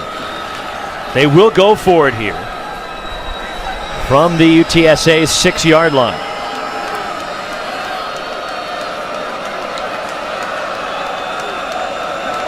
Three rushers for the Cats. Logan shoots, flushed out, down the sideline, behind, and incomplete for Kenny Bias. And the Arizona defense gets the turnover on downs at minute 6 to play, and Arizona gets the football. Larry Coker, look, it's a young team. He's having to do a lot of coaching with this group this year and a lot of teaching with only 6 starters back. But I think they have a lot to be confident about going into their matchup with Kansas State next week. And they learned a lot, I think, about their team here against a good Arizona ball club. Yeah, no doubt about it. They are a tough, he calls them workmanlike and lunch pail, and that's who they are. And they know that physically they're not as good as some teams, but they got to play every play, and they'll stay in games, and that's what they did tonight. Anu Solomon to a knee, and the margin for error for UTSA is pretty slim, and they made some mistakes tonight, which Arizona forced them into, and capitalized on those mistakes. 2 defensive touchdowns for Rich Rodriguez's ball club, and Arizona, not the greatest performance here in an opening night, but they'll take it. It's a win. It's the perfect win if you're a coach. You got a good win. You put up a lot of points. You had some good defense and special teams plays, and you have lots of teaching moments. Lots of things you can go and coach. It's the perfect win. One more snap for the Wildcats, and again, in case you joined us late, some questions and some worries for Rich Rodriguez going into next week in their game at Nevada. With Scooby Wright injured in the first quarter tonight, was in street clothes, in fact came out, was using some crutches, and it didn't look good. It appeared to be a left knee injury for Scooby Wright in the first quarter, the Pac-12 Defensive Player of the Year from last year. But Rich Rodriguez in Arizona, they are 1-0. They get the win here tonight. It wasn't pretty, but they got the victory and a 42-32 win over UTSA. Started off with a big play on defense. They got a special teams play. I knew Solomon wasn't sharp. Offensive line wasn't great, but as the game went along, things started to fix themselves. And even so, with the problems they had, they overcame them. They got better each and every drive, it seemed like. So it wasn't a beautiful win, but it's a good win for Arizona to start the season. So 2 defensive touchdowns tonight, 4 touchdown passes for Anu Solomon, and the head coach of the Wildcats, Rich Rodriguez, standing by downstairs with Jill. Coach Rodriguez, you get the first W of the season. UTSA gave you all you can handle. What are your takeaways from this game? Well, I mean, those guys competed really hard, and I thought our guys competed. We had some guys out and didn't play really well at times, but we take the win and try to learn from it. What does it mean losing Scooby, such a leader on the team? Well, he's not, not only his leadership, but his playmaking ability. And I don't know how long he's going to be out, but other guys are going to have an opportunity to step up, and we'll see what happens. You talked about new guys under the lights. How do you think they did tonight? I thought they competed well. Obviously we got a lot of things we got to get better at. We got a tough schedule ahead of us, but any win's a good win. We'll take it, learn, move on. Congratulations. Okay, thank you. All right, Jill, Rich Rodriguez, his ball club gets the win, but he gave a lot of credit to UTSA. It was a battle. They had to compete tonight against Larry Coker's team. Absolutely. I think Larry Coker's team came in here. They earned the respect. They worked hard. Unfortunately for them, they have a loss, and so they don't feel good right now, but they'll learn a lot from this one. The Wildcats get a win on opening night in Tucson. Anu Solomon, 4 touchdown passes to 4 different receivers, and 2 defensive scores for Arizona. Once again, our final score, Arizona 42, UTSA 32. The Sonic postgame report is next. For Glenn Parker and Jill Savage, our great Pac-12 Network's crew, Roxy Bernstein saying so long from Tucson. Now let's go to the Sonic postgame report.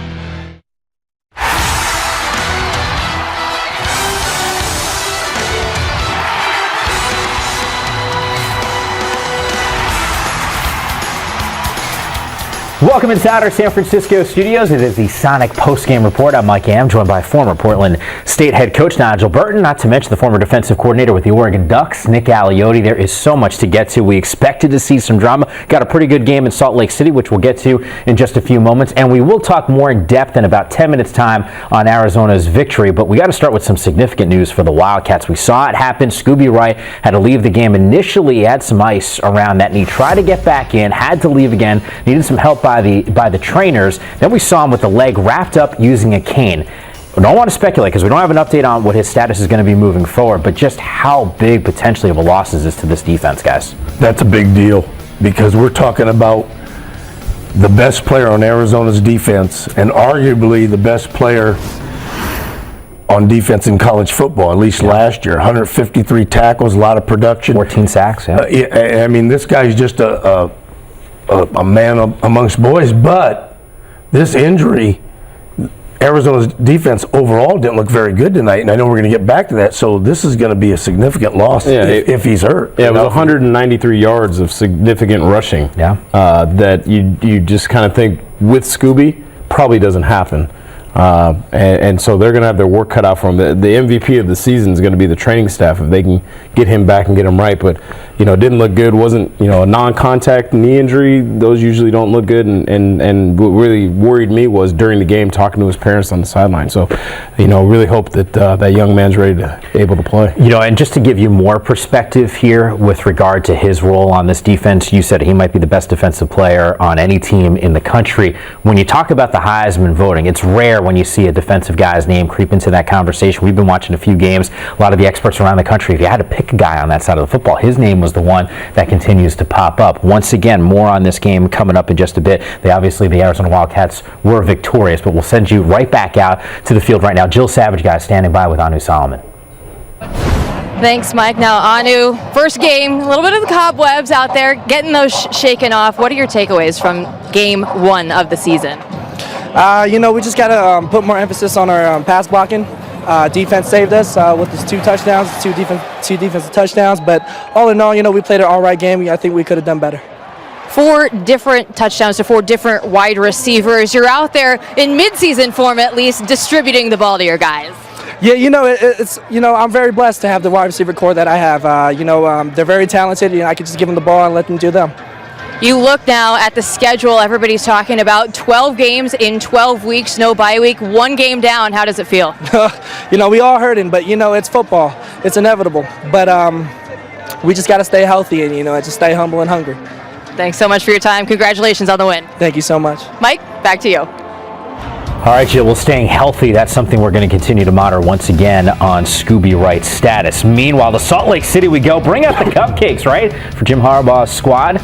This is supposed to be the cupcake on their schedule, according to Popular Mechanics, of course. We'll start things off in the first quarter, guys. It's all about this defense. Corey Butler-Bird.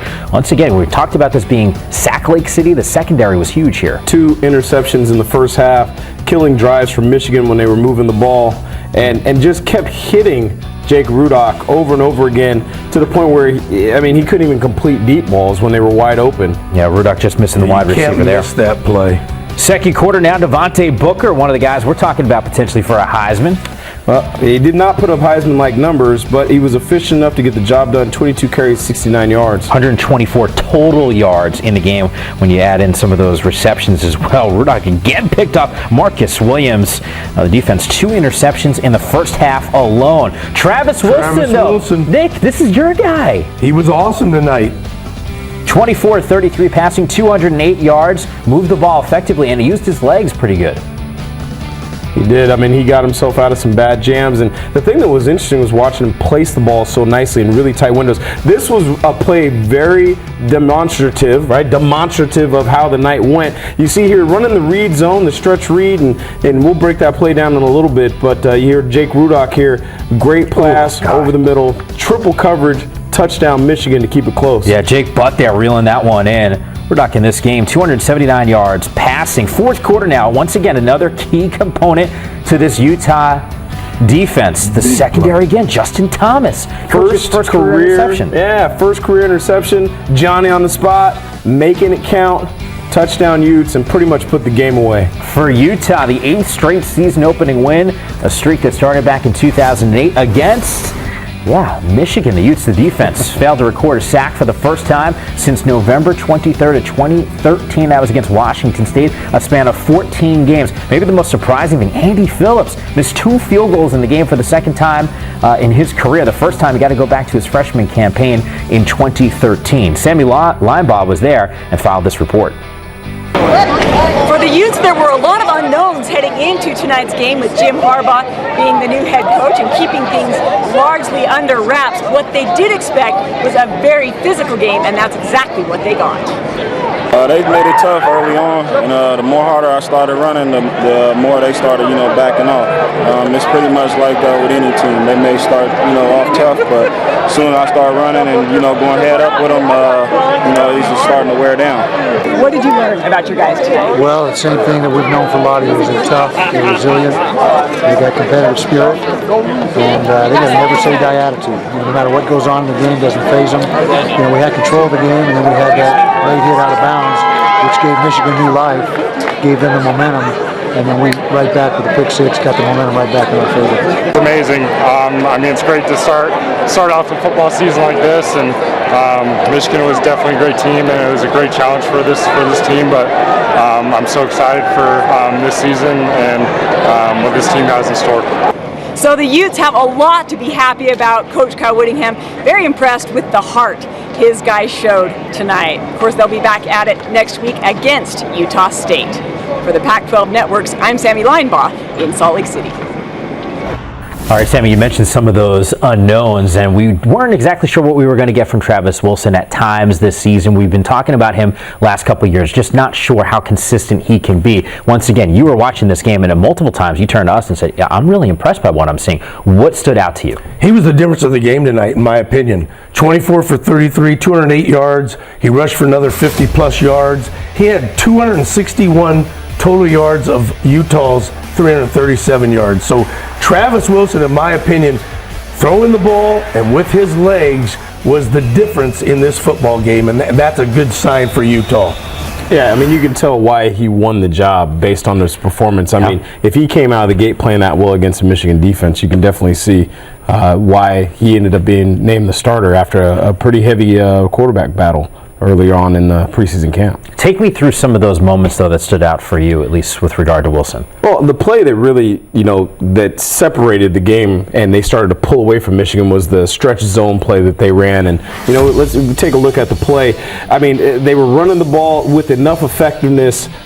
You've got 3 guys all keying the stretch read, allows Travis Wilson to keep the ball. And you're talking about a guy who's got a lot of length. He's 6'5", and to be able to stick your foot in the ground. And here you see all 3 defenders watching the stretch. The defensive end's actually responsible for the quarterback on this play. Takes 1 step, and then the best part is then the football guys make him pay because he violated rule number 1 of defensive football, coach. Do your job. And the sad thing about that is I always used to talk to my players, Nigel, if A's doing B's job and B's doing C's job, who in the heck is doing A's job? And obviously nobody was doing A's job on that play. He paid the price. He did. Who's on first? What? Yeah. What's on second? Yeah. Exactly. All right, so basically we can sing the praises of what the offense was able to do, specifically Travis Wilson. And yet I still look at this defense, and I gave the stat before, it's not often when you hear about a Utah team that's led by Kyle Whittingham that doesn't record a sack in the game. And once again, you got to go back to 2013, the last time that happened, and yet the secondary, and you guys know this, it was great. But every secondary's best friend is a great defensive line. And it may not have been Sack City, but it was the hit squad because they just kept pummeling Jake Rudock time after time after time after time. He was just getting absolutely punished. They were hitting him from the inside. They were hitting him from the outside. They were hitting him when he threw the ball. They were hitting him. They're having seances on the sideline. Coach Harbaugh was going to have to suit up. It got to the point where he was running out of bounds and still getting hit. And eventually what that did was that affected his throws. I don't care if you're Peyton Manning, John Elway could come back and decide to come out of retirement. If that quarterback's getting hit, he's not the same. And there were times when there were receivers wide open, and he was so afraid that he was going to get hit again that he just straight missed them. Definitely took its toll, and that secondary benefited from those hits on Travis Wilson. Yeah, 3 interceptions by the end of the night. And that might have been a difference besides Travis Wilson's play. the interceptions were very key to the victory for Utah. And say what you want about Michigan and them not being the typical Michigan team, and yet that's still a national brand. No doubt. And yet, heading into this week one, who is everyone talking about? Jim Harbaugh is back. We're going to see him with the Wolverines. This is a huge win. This is a statement win. I mean, Kyle Whittingham told his training camp tour, hey, this might be the biggest opener in school history. So congratulations to the Utes because they took care of business in this one. Meanwhile, he's the last guy you want to see hurt if you're an Arizona fan. Scooby Wright was down, but see how the Wildcats pulled off the win without him.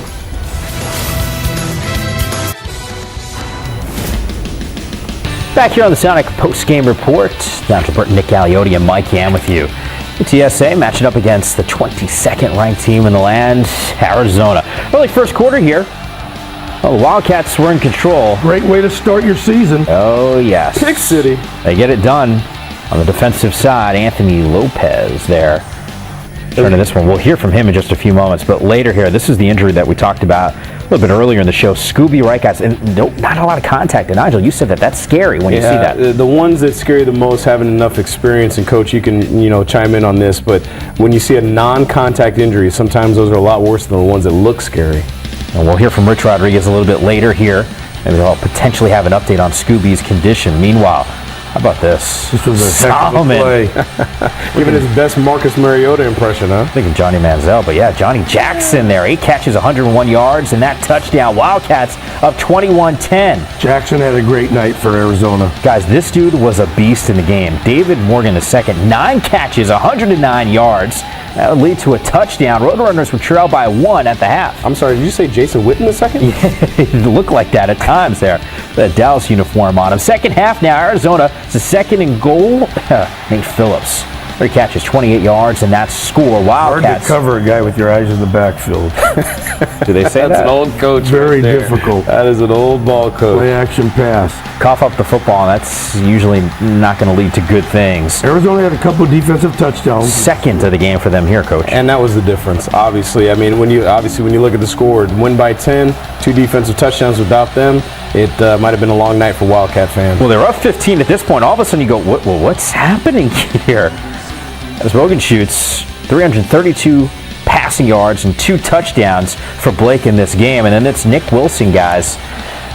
Or cut back here. Wilson, 22 carries, 97 yards. He was quiet in that first half. Really came on strong in the second half of play.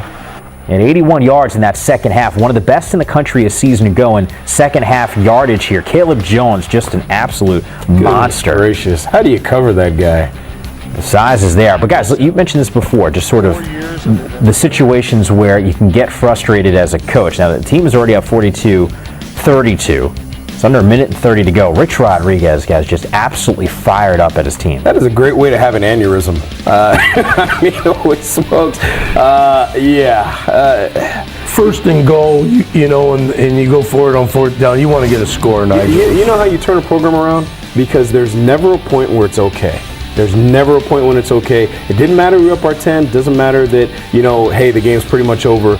You run the system. You make the right decisions. It didn't happen there, and he was coaching them up. Rich Rodriguez 4-0 in season openers at Arizona. The Wildcats have now won 10 of its last 11 games against teams from the state of Texas, just in case Rich Rod wants to go a little recruiting at some point. It's a nice little chip for him. Here's Jill Savage with one of the defensive stars, Anthony Lopez. Thanks, Mike. Now, Anthony, starting off the season in tremendous fashion, a pick 6. Could you draw it up any better? I saw the rollout from the quarterback and the running back, so I do what I was told to get to the fly as fast as I could. And luckily, I just got a pick and ran to the house. Overall, how do you assess the defense's performance tonight? We got some things to clean up, but a win's a win, so we'll just build off this for future weeks. Now, I know you were in the locker room at halftime when Scooby was out. What was that like? What's the mood like now knowing that one of your leaders is down? We just got to have someone come in and step up for him. All the juice was still there. Everyone's still amped up, Didn't bring us down too much, but, we just had to fill the gap. Congratulations on the victory. I appreciate it. Thank you. Mike, back to you in studio. All right, Jill, I look at the totals here, at least offensively for UTSA, 525 total yards. You still get the win, What's it like if you're Rich Rodriguez over the next few days where you're talking to not only the offensive side, but specifically the defensive side when you don't have your star in Scooby Wright, and all of a sudden you got a team, you almost lost this game, and there were times, you said this a few times, they're getting outplayed here in this game, but yet they're still victorious. What's the message? Well, the good news is that they won the game. Right. And sometimes when you win a game and you don't play as well as you think you should, you're disappointed. And that's a good thing when you win and your team can be disappointed, because that means hopefully they'll understand, hey, we got to do this better, we got to work harder, whatever it is, we got to fix it.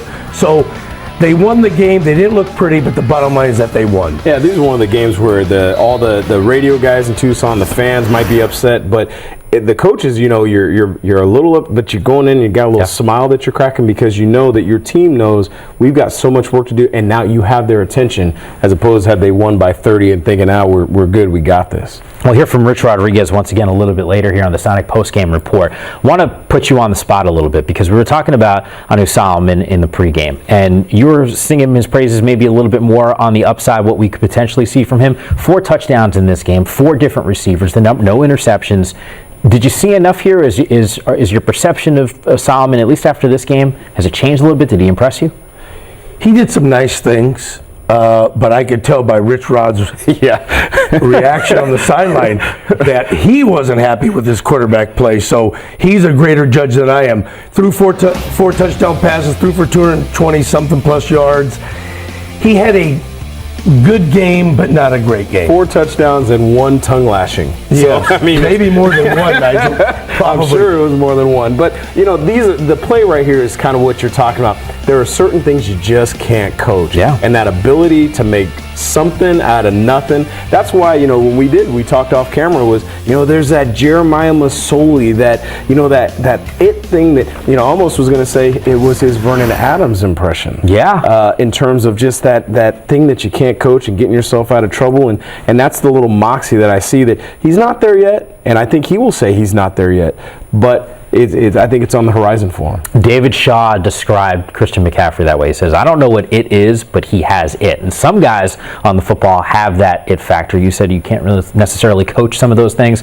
At least it was on display at times for Anu Solomon in this particular matchup. You mentioned, by the way, Vernon Adams. We're going to see him Saturday here on the Pac-12 Networks at 5 p.m. Pacific. We'll also see Gary Anderson. That's game number 1 for him. We'll talk about his debut. That's coming up on the Pac-12 Networks.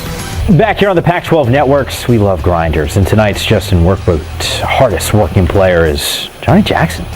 8 catches, 101 yards, had the touchdown as well. The recipient of Anu Solomon, who we were just talking about, singing his praises as well, because he had 4 touchdown passes in the matchup. Meanwhile, if you question whether or not Gary Anderson was the right guy for the job at Oregon State, don't ask the players, and I'm not just talking about the ones on the Beavers roster. A survey published by ESPN among players, when asked, other than your own coach, who's the best coach in the country, Anderson finished tied for 3rd with Jimbo Fisher. Just in case you're wondering, Nick Saban was first, Urban Meyer was second. Anderson hasn't necessarily torn it up in openers as a head coach, but to be fair, not exactly the favorite in most of those games. We'll see how he fares in game number 1. Oregon State, they have Weber State Friday night. Game you can watch 5 p.m. Pacific, right here on the Pac-12 Networks. The men calling it, Kevin Calabro and Yogi Roth, have a preview for us. Thanks very much. Here in Corvallis, a number of changes. You have a new football coach. You have a new athletic director, a D coordinator, O coordinator as well. And here to talk about it, Yogi Roth. Hey, get over here. Always working on his game.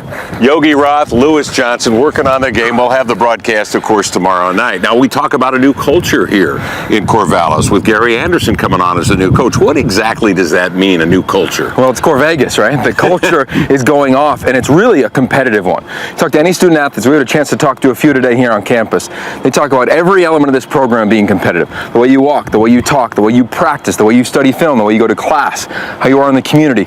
Everything counts, and it's really created a competitive cauldron, and one where young men are really uneasy every day at practice, trying to figure out where they fit in the scheme. Catch your breath. Settle down now. I know you're excited about where this program is going.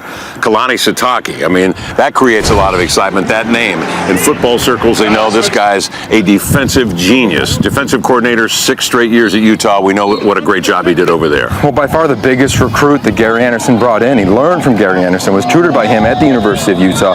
He is an instant fixer sir. He's come in and he's developed an attitude, a pedigree of defense. Now, personnel-wise, they're replacing 9 starters, but they like the 8 players they'll rotate up front. Their backers have some experience. Their back end, outside of Larry Scott, they're really trying to find some new players, and we're going to see them Friday night. I mean, these guys are excited about the defense. They have an attitude about them, and it won't be fixed immediately, but Oregon State is definitely on the way. And they know Jay Hill and his staff there at Weber State. Of course, they literally are family. Hey, all right, get back to Lou, will you? He needs some reps. Get it done. All right, there he is. Yogi Roth, Lewis Johnson, Kevin Calabro. We are your crew from Corvallis. Happy to be in Corvallis, the new look Beavs, Friday night here on the Pac-12 Network. Yogi's got hands too, man. Former wide receiver. He knows what he's doing. I'm a little surprised, a little winded there. He's in great shape. I just wouldn't think that would be. Maybe he's running sprints or something on the sidelines. It's Yogi. It is Yogi. And the hair looks phenomenal. The one thing that Yogi and Kevin brought up was sort of this change now in culture. So I ask you this, for Coach Anderson who steps in, what's going to be his biggest challenge? Other than winning games? Yeah. I mean, winning games are going to be tough next year. I think, the biggest thing when you're transitioning an entire program is establishing your identity and not changing that identity because you have players that you didn't recruit that don't fit that. When I was a head coach at Portland State, my first year, we were shifting from a run and shoot system to what we were trying to run with the pistol. We were trying to go from a 3-4 to a 4-3, and you're tempted during that first season to change it and skew things based on who you have and get away from who you really are. And so you really have to just try to stay with and sometimes bite the bullet on some things, and long term it can be a good thing. And so I think that's going to be his biggest challenge, is just stay on course, because what they have building there, it will pay off. He is a great coach, one of the best in the country. We had a blast spending some time with him during the training camp tour. Nick, you were there at practice with us as well. What do you think, at least on the football field, is going to be Coach Anderson's biggest deal?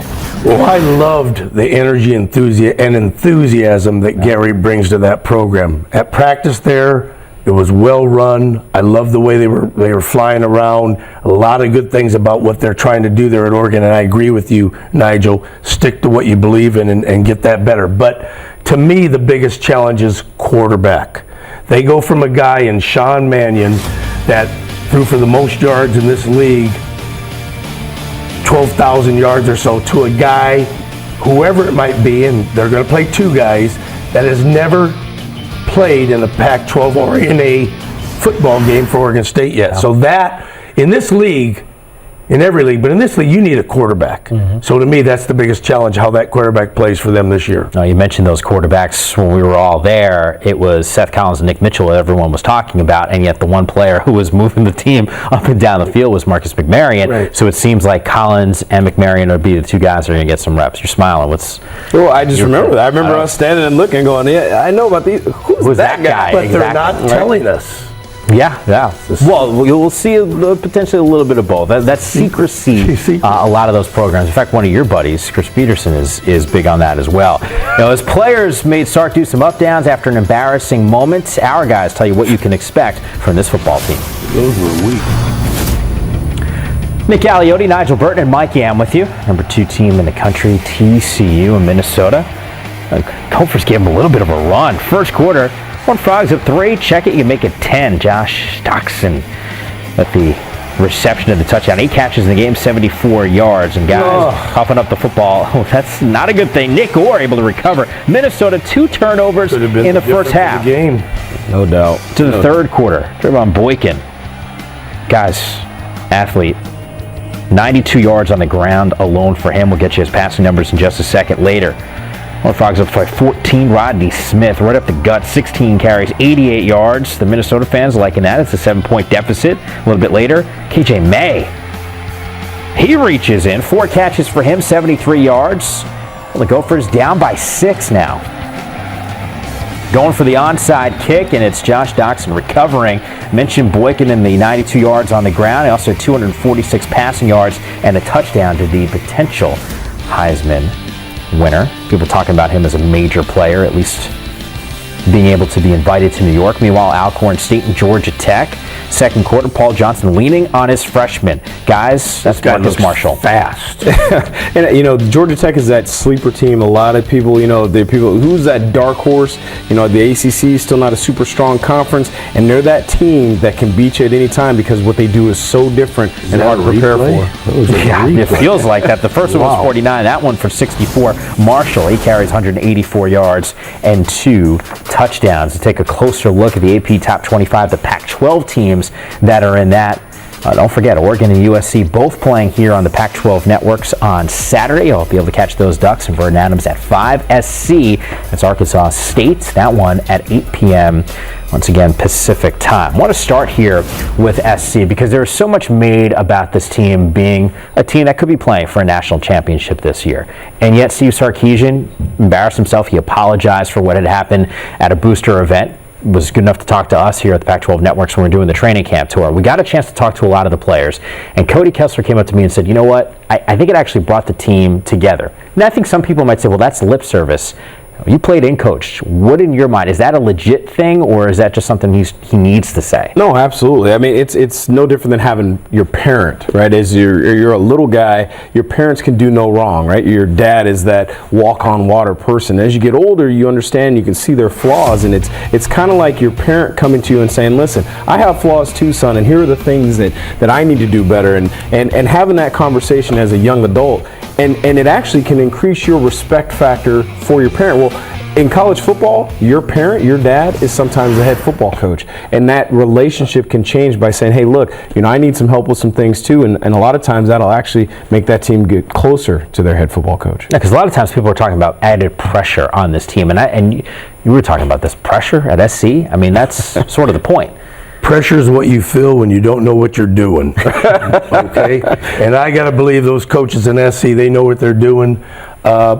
People go to SC because of the pressure. Exactly. You go there because you're going to play in this great big stadium, and you're expected to win not only championships in your league, but national championships. Absolutely. And they've done that. So I don't think there's any extra added pressure. There's no more pressure than a coach puts on himself, Nigel, and you know what you're getting into when you go to USC. Yeah, Sark said it. I mean, we want alpha dogs at USC. Yeah. I mean, you got Snoop Dogg on the sideline, Will Ferrell on the sideline, your parents are at practice, 92,000 nationally televised games. If you don't like pressure, you're in the wrong place. You're in the second largest media market in the world. I mean, everything is about that at SC. So this, I mean, trust me, when those guys lined up, line up on Saturday, the last thing they're worried about is, hey, what did Sark do a couple weeks ago? They're going to worry about the guy across from them. They forgot about this already? Players have forgotten about it. Alumni and administrators, they're still, worried about it, but the players have forgotten about it. They'll move on. Nothing that a win won't heal this weekend against Arkansas State. No doubt. Sark, your up-downs were weak. He had a little, I don't want to say rug burns because they weren't, but on his knees after we were like, what's going on? Up-downs will do that to you. Well, I was like, what's going on? Not that I did a lot of up-downs, but yes, I did a lot of up-downs back in the day. Yeah. Once again, SC you'll be able to catch Saturday right here on the Pac-12 Networks, 8 p.m. Pacific time. We will, of course, be tracking also a huge, significant battle, and that is Arizona State matching up against Texas A&M. That game also on Saturday. We've talked about the significance of this game. This could be a defining moment for ASU, but Nick, in your mind, I mean, just not only for the Sun Devils' perspective, but for the Pac-12 conference as a whole, just how significant is this game in your mind? I think this is a huge game for the conference because we're talking about the Pac-12 South, supposed to be one of the premier divisions in the country. Mm-hmm. We always hear about the SEC being one of the premier conferences in the country. So you're talking about SEC against a Pac-12 South division team. Huge implications for the winner of this game. Well, I just think it's the next step in Todd Graham's program. They beat a traditional juggernaut in Notre Dame at home. Now you take the next step is you beat a traditional juggernaut on the road. The next step, you win the Pac-10, or excuse me, the Pac-12. The next step, you're on for a national title. So it all happens in steps, and this is the next step for them. As you can see what they did to Notre Dame, and they took care of business. If you want to take the next step, Sun Devils, you got to beat A&M. And I know it's not at A&M, but it's at A&M. But it's at A&M. Basically there. You play a game. It's at A&M. They're in Texas, right? So exactly, it's a road game, and you have to be able to do that. All right. So how do you get the win? Well, the three things I would say is, one, you have to be able to run the football, and in order to run the football, so that way you can slow down Myles Garrett, sophomore defensive phenom, and probably the only real defensive star that they have at Texas A&M, where they don't play a lot of defense. But that guy broke the SEC freshman sack record. You got to be able to contain him by running. Two, Todd Graham, by the way, said that he is the best defensive player that he's seen on tape. Doesn't surprise me at all. You have to limit Texas A&M's explosive plays. Yeah. They're going to move the ball. They're going to get theirs, but you can't let them get them in chunks of 20 and 30. And the last thing is win the turnover battle. They do those three things, and I actually think if they do those three things, it won't even be close. I think Sun Devils run away with it. If they do 2 out of 3, they win the game. If they only get one of those, might be tough sledding. What do you say? The team that runs the ball the best, I think, will win. Conversely, the team that stops the run. I always believe in a big game like this, who runs it, who can't run it, and then I agree with you. Explosion plays and turnovers are key. Yep. When we were doing the training camp tour, Demario Richard, Kalen Ballage, I had asked them if they thought they were the best 1-2 punch in the conference. They looked at me like I had 10 heads. The conference? No. The country, Mike. We're the best 1-2. You'd be surprised how much confidence can go a long way in winning a game like this. They hopefully, at least for the Pac-12 perception, they go and win this game, because we've talked about the South and the SEC West. So. Let the best team win. More to come here on the Sonic post-game report. It's year 2 for Chris Petersen in Seattle. A report from his old stomping grounds is coming up next. Back here on the Pac-12 Network, Nigel Burton, Nick Aliotti, and Mike Yan with you.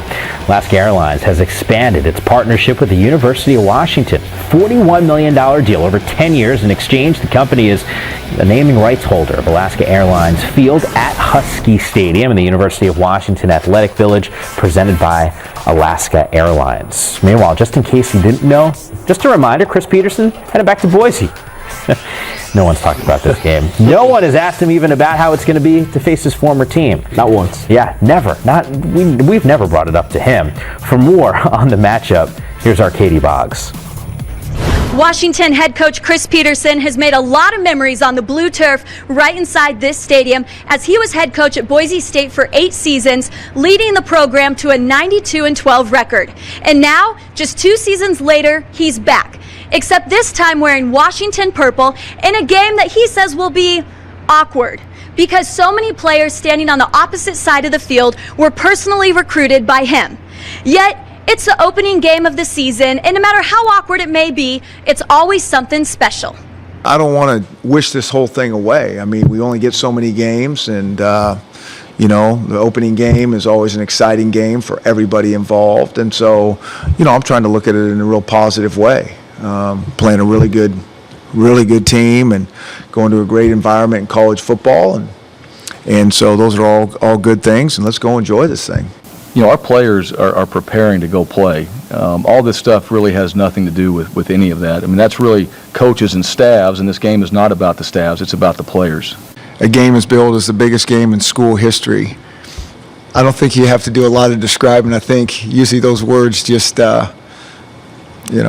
care of it. It's a great place to play. I mean, unbelievable home field advantage. Size of the stadium has nothing to do with it. I mean, those are very passionate fans, and a really good place to play a college football game. And so noise is a factor. Tough place to play. And especially tough in front of a sold-out Boise State crowd that for the first time is rooting against Coach Petersen. Yet he, more than anyone, would know how to scheme against this veteran Broncos team, as he recruited 20 of the 22 expected starters. From Albertson Stadium, I'm Katie Boggs, Pac-12 Network. All right, Katie, we've spent some time with Chris Petersen. You know him as well as anyone. You spent a lot of time. I know you guys are good buds. What's this going to be like for him? It's tough. It's like, I liken it to when you're playing against a relative, more specifically a brother. When you're playing a game against your brother, he knows these kids, he's coached these kids, he's recruited these young men. When you're playing against your brother, you want to win bad. You do not want... Nobody else could talk noise to your brother. You can beat him down. This is a game he wants very bad, and I think he's going to go back there with all guns a-blazing. Oh, no doubt. And it's absolutely that. The thing that's also interesting is, he left Boise, which he turned into a juggernaut. He really took to the next level, and left it for greener pastures at Washington. you go back, and now you're the underdog. Yeah. And so, no different than, you want to beat your brother. I guarantee his little brothers back at Boise, they wouldn't mind taking it to their older brother who left them, who left the house, and kind of say, hey, we weren't that bad to leave. And it's nothing personal. It's just one of those things when you have that much love for a place and things. And it was the same for you when, you were at UCLA going back to Oregon and going back to UCLA from there. And it was the same for me when I was at Oregon State, going back and playing as a coach in the Beavers at Husky Stadium. It's one of those things, the last thing you want to do is run into those guys in the summertime when you're golfing and, and you just know you got your buddy you're going to catch grief from. And so you want to make sure your guys are prepared and you do your best. The good news is once the game starts, you're into the game. Yeah, it all goes forget away. about it. It's going up. The onset of that game, working into it, that gets you those nerves going. Yeah. Does it feel different heading to the stadium? It is. It's interesting because, I remember the first time going to Montlake and you're taking, and all of a sudden, you're so used to going to that locker room right there, and all of a sudden you're going across the way and you don't even know what it's like being over there. Same thing last year, coaching against Oregon State. I was like, geez, this is where everybody went, and you're walking across the street and all those things. But just like Nick said, as soon as the ball kicks off, like you're not thinking about any of that stuff. It's very different. It is. It's a weird, surreal feeling to go and play where you've been on the other side all your life. So, and the interesting thing too is the guy that's the head coach at Boise was Chris's offensive coordinator. Mm-hmm. So now he's got his job and he's got somebody else's job. It'll be interesting. I'm just confused here. So when you make, instead of the right turn, the left turn to the visitors locker room, they're not as nice? You know what's bad is when they are nice. I remember walking across there at Oregon State. I'm the head coach of Portland. They're like, Nige, hey, we're gonna kill you. Thanks. They're not as nice. They're not as nice. Wave and say thanks. So yeah, we'll see appreciate that. Out on the field. Still more to come here. Rich Rodriguez step into the podium. We will hear from the head coach. Obviously, his Wildcats victorious in game number 1 against UTSA. It's the Sonic postgame report. Rich Rod's next. Back here on the Pac-12 Networks, the Sonic postgame report. Nigel's laughing because Nick Aliotti just said he doesn't know about R. Kelly. Look, it happens. We're going to play some for you a little bit later. Step in the name of love. UC Davis, Nevada. By the way, Arizona's taking on Nevada next week, and saw Don Jackson there with that 1-yard touchdown. And it's Jackson again. 13 carries, 124 yards, 2 scores. So it's the Wolfpack victorious, but up 31 points. Got to think a little bit of a test for Rich Rodriguez's defense. It's your Red Vines sweet moment. Speaking of the D, Anthony Lopez, the big six. 2 turnovers from the Roadrunners led to 2 Arizona defensive touchdowns. The best thing was listening to him after the game talk about how many things they need to clean up. That should tell you the mindset of their team, even coming off a win. That's pretty good. Significant news. We talked about this at the top of the show. We continue to sprinkle it in. The fact that Scooby Wright wasn't able to play for most of this game with an apparent leg injury. Rich Rodriguez at the podium addressing the media. We didn't play well at times. Certainly, they got to give them credit. They're a very competitive team. They did a great job. They did execute better than we did, and they made some nice plays and did some things to us. But we've got a lot of work to do. But we won, and we had a lot of guys played. Defensively, we played a whole bunch of people. We had to, and they played a whole bunch of plays. But great to film. There's a lot of stuff that we can learn from, as coaches and players from this film, and we'll do that over the next couple of days and get ready for the next one. Cam Dempson got hurt. Scooby got hurt. Who else didn't play? What's that? Anthony Fotu didn't play. Trey Griffey didn't play. Tyrell Johnson didn't play. Tyrell Johnson didn't play. That's too many guys, man. I'm getting depressed. What does kind of go through your head was, our guys are running in and out, tapping out. So I'm like, we're not in shape because I take a lot of pride in conditioning, but I think it's just because they were playing so many plays. They controlled the tempo better than we did, which is really disappointing because that's one thing that we want to take pride in. But we didn't. They controlled it by getting first downs. I don't know how many they got. They wound up getting 29 first downs. They had like 18 in the first half or something. So they controlled it by getting first downs and controlled the tempo. And we played a lot of guys in there, and a lot of guys got experience. But we need to get quality play too. So we'll see what happens. How would you assess? We're at the point where we're playing, with the roster we're at right now. If we're a little bit banged up or guys are out, we're gonna learn to compete. And I think one thing our guys, they don't panic. They shouldn't. We've been in a whole bunch of situations like this, so just go keep playing and hope we pull it out in the end. Yeah, still too early at this point to hit that panic button. You may be a little bit concerned. You're panic. No. There's no panic. Okay, I get that. But when you still look at what Rich Rod is talking about, and now all of a sudden he's talking about the first downs, you're going up against a team like UTSA where you're supposed to handle business. You said that you were. At what point do you look back at the tape that Rich Rod just said, hey, there's a lot to learn? What are those adjustments going to be? Well, I mean, you look at the fact they couldn't stop the run, and they didn't run. And he who runs the football controls the tempo. So that's going to be the point of emphasis for them next week, in particular playing against a team like Nevada that's going to continue to run the pistol and do some things to try to control the tempo. So that's going to be their biggest point of emphasis. Now, the tough part is they're not going to be able to bang too much because they're already thin. Now they're thinner, and they got 12 straight weeks of football. So he's going to earn his paycheck and figure out how to set up practice so he will get that done in order to prepare them for that game against Nevada. Rich Rod hit it on the nose, though. They did win the game. They won the game, and that's the bottom line. Unfortunately, sometimes we don't play as well as we have it in our mind what this Picasso, this thing should look like, and they didn't tonight. They got outplayed tonight.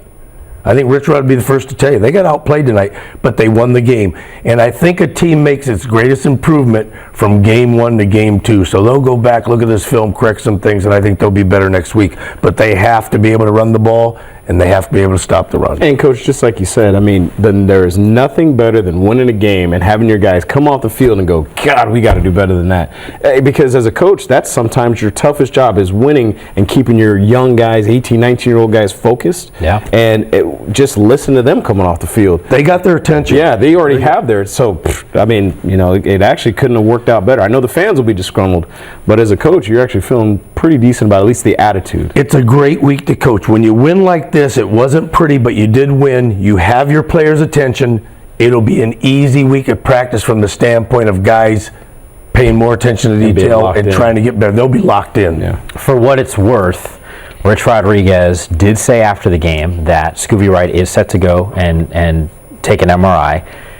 He doesn't think it's an ACL. Now, it's obviously, Rich Rodriguez is not okay. You're giving me the look. I'm just telling. I'm the messenger. I love here. Rich Rod, but I don't know if he's got his PhD in orthopedic surgery. Yeah. So I just know my experience, and I think those are the scary ones. So because there wasn't contact on the play. When we showed the video, it just seemed sort of like he was moving to the right side and then just kind of picked up. You see him immediately tap out and walk off the field, which. I mean, you look at Jordy Nelson, and you look at, the receiver at Carolina. Both those non-contact injuries, both ACLs. Yeah. So hopefully I'm wrong. I think Arizona fans are also hoping that maybe Rich Rodriguez is right and you're wrong, which I think might be a common theme for the rest of like the season. Fonz, you're never wrong. The Wildcats and Utes, both of those teams successful in their openers. I think Nigel will tell you what stood out in the victories. Along with Nigel Burton and Nick Aliotti, Mike Am with you. North Carolina, South Carolina, fourth quarter. Coach. Oh, yeah. Gamecocks down 3 here, guys. Sean Carson, goodbye. 48 yards. Had 4 carries, 75 yards in the game. It's their first lead of the matchup. He's going back for seconds. Got him. Elijah Hood. Got him. Where's the tackling clinic? You guys want to coach this up here?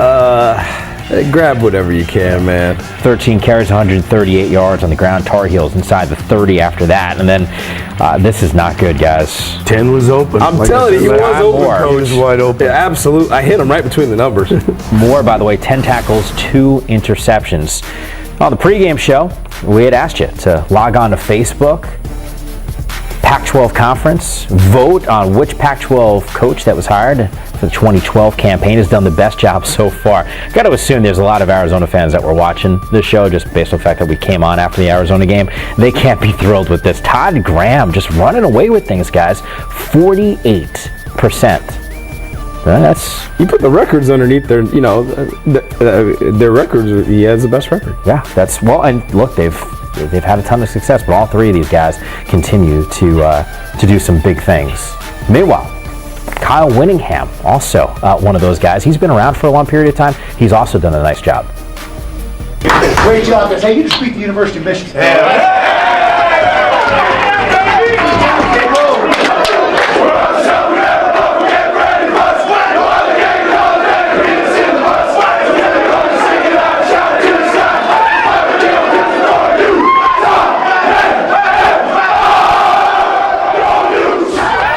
Love when we take you inside the locker room there. Nothing better than a win. Always fun to sing the fight song. Yes. Always fun to sing. All right, we had asked you guys what your big takeaway was from opening night. What was yours?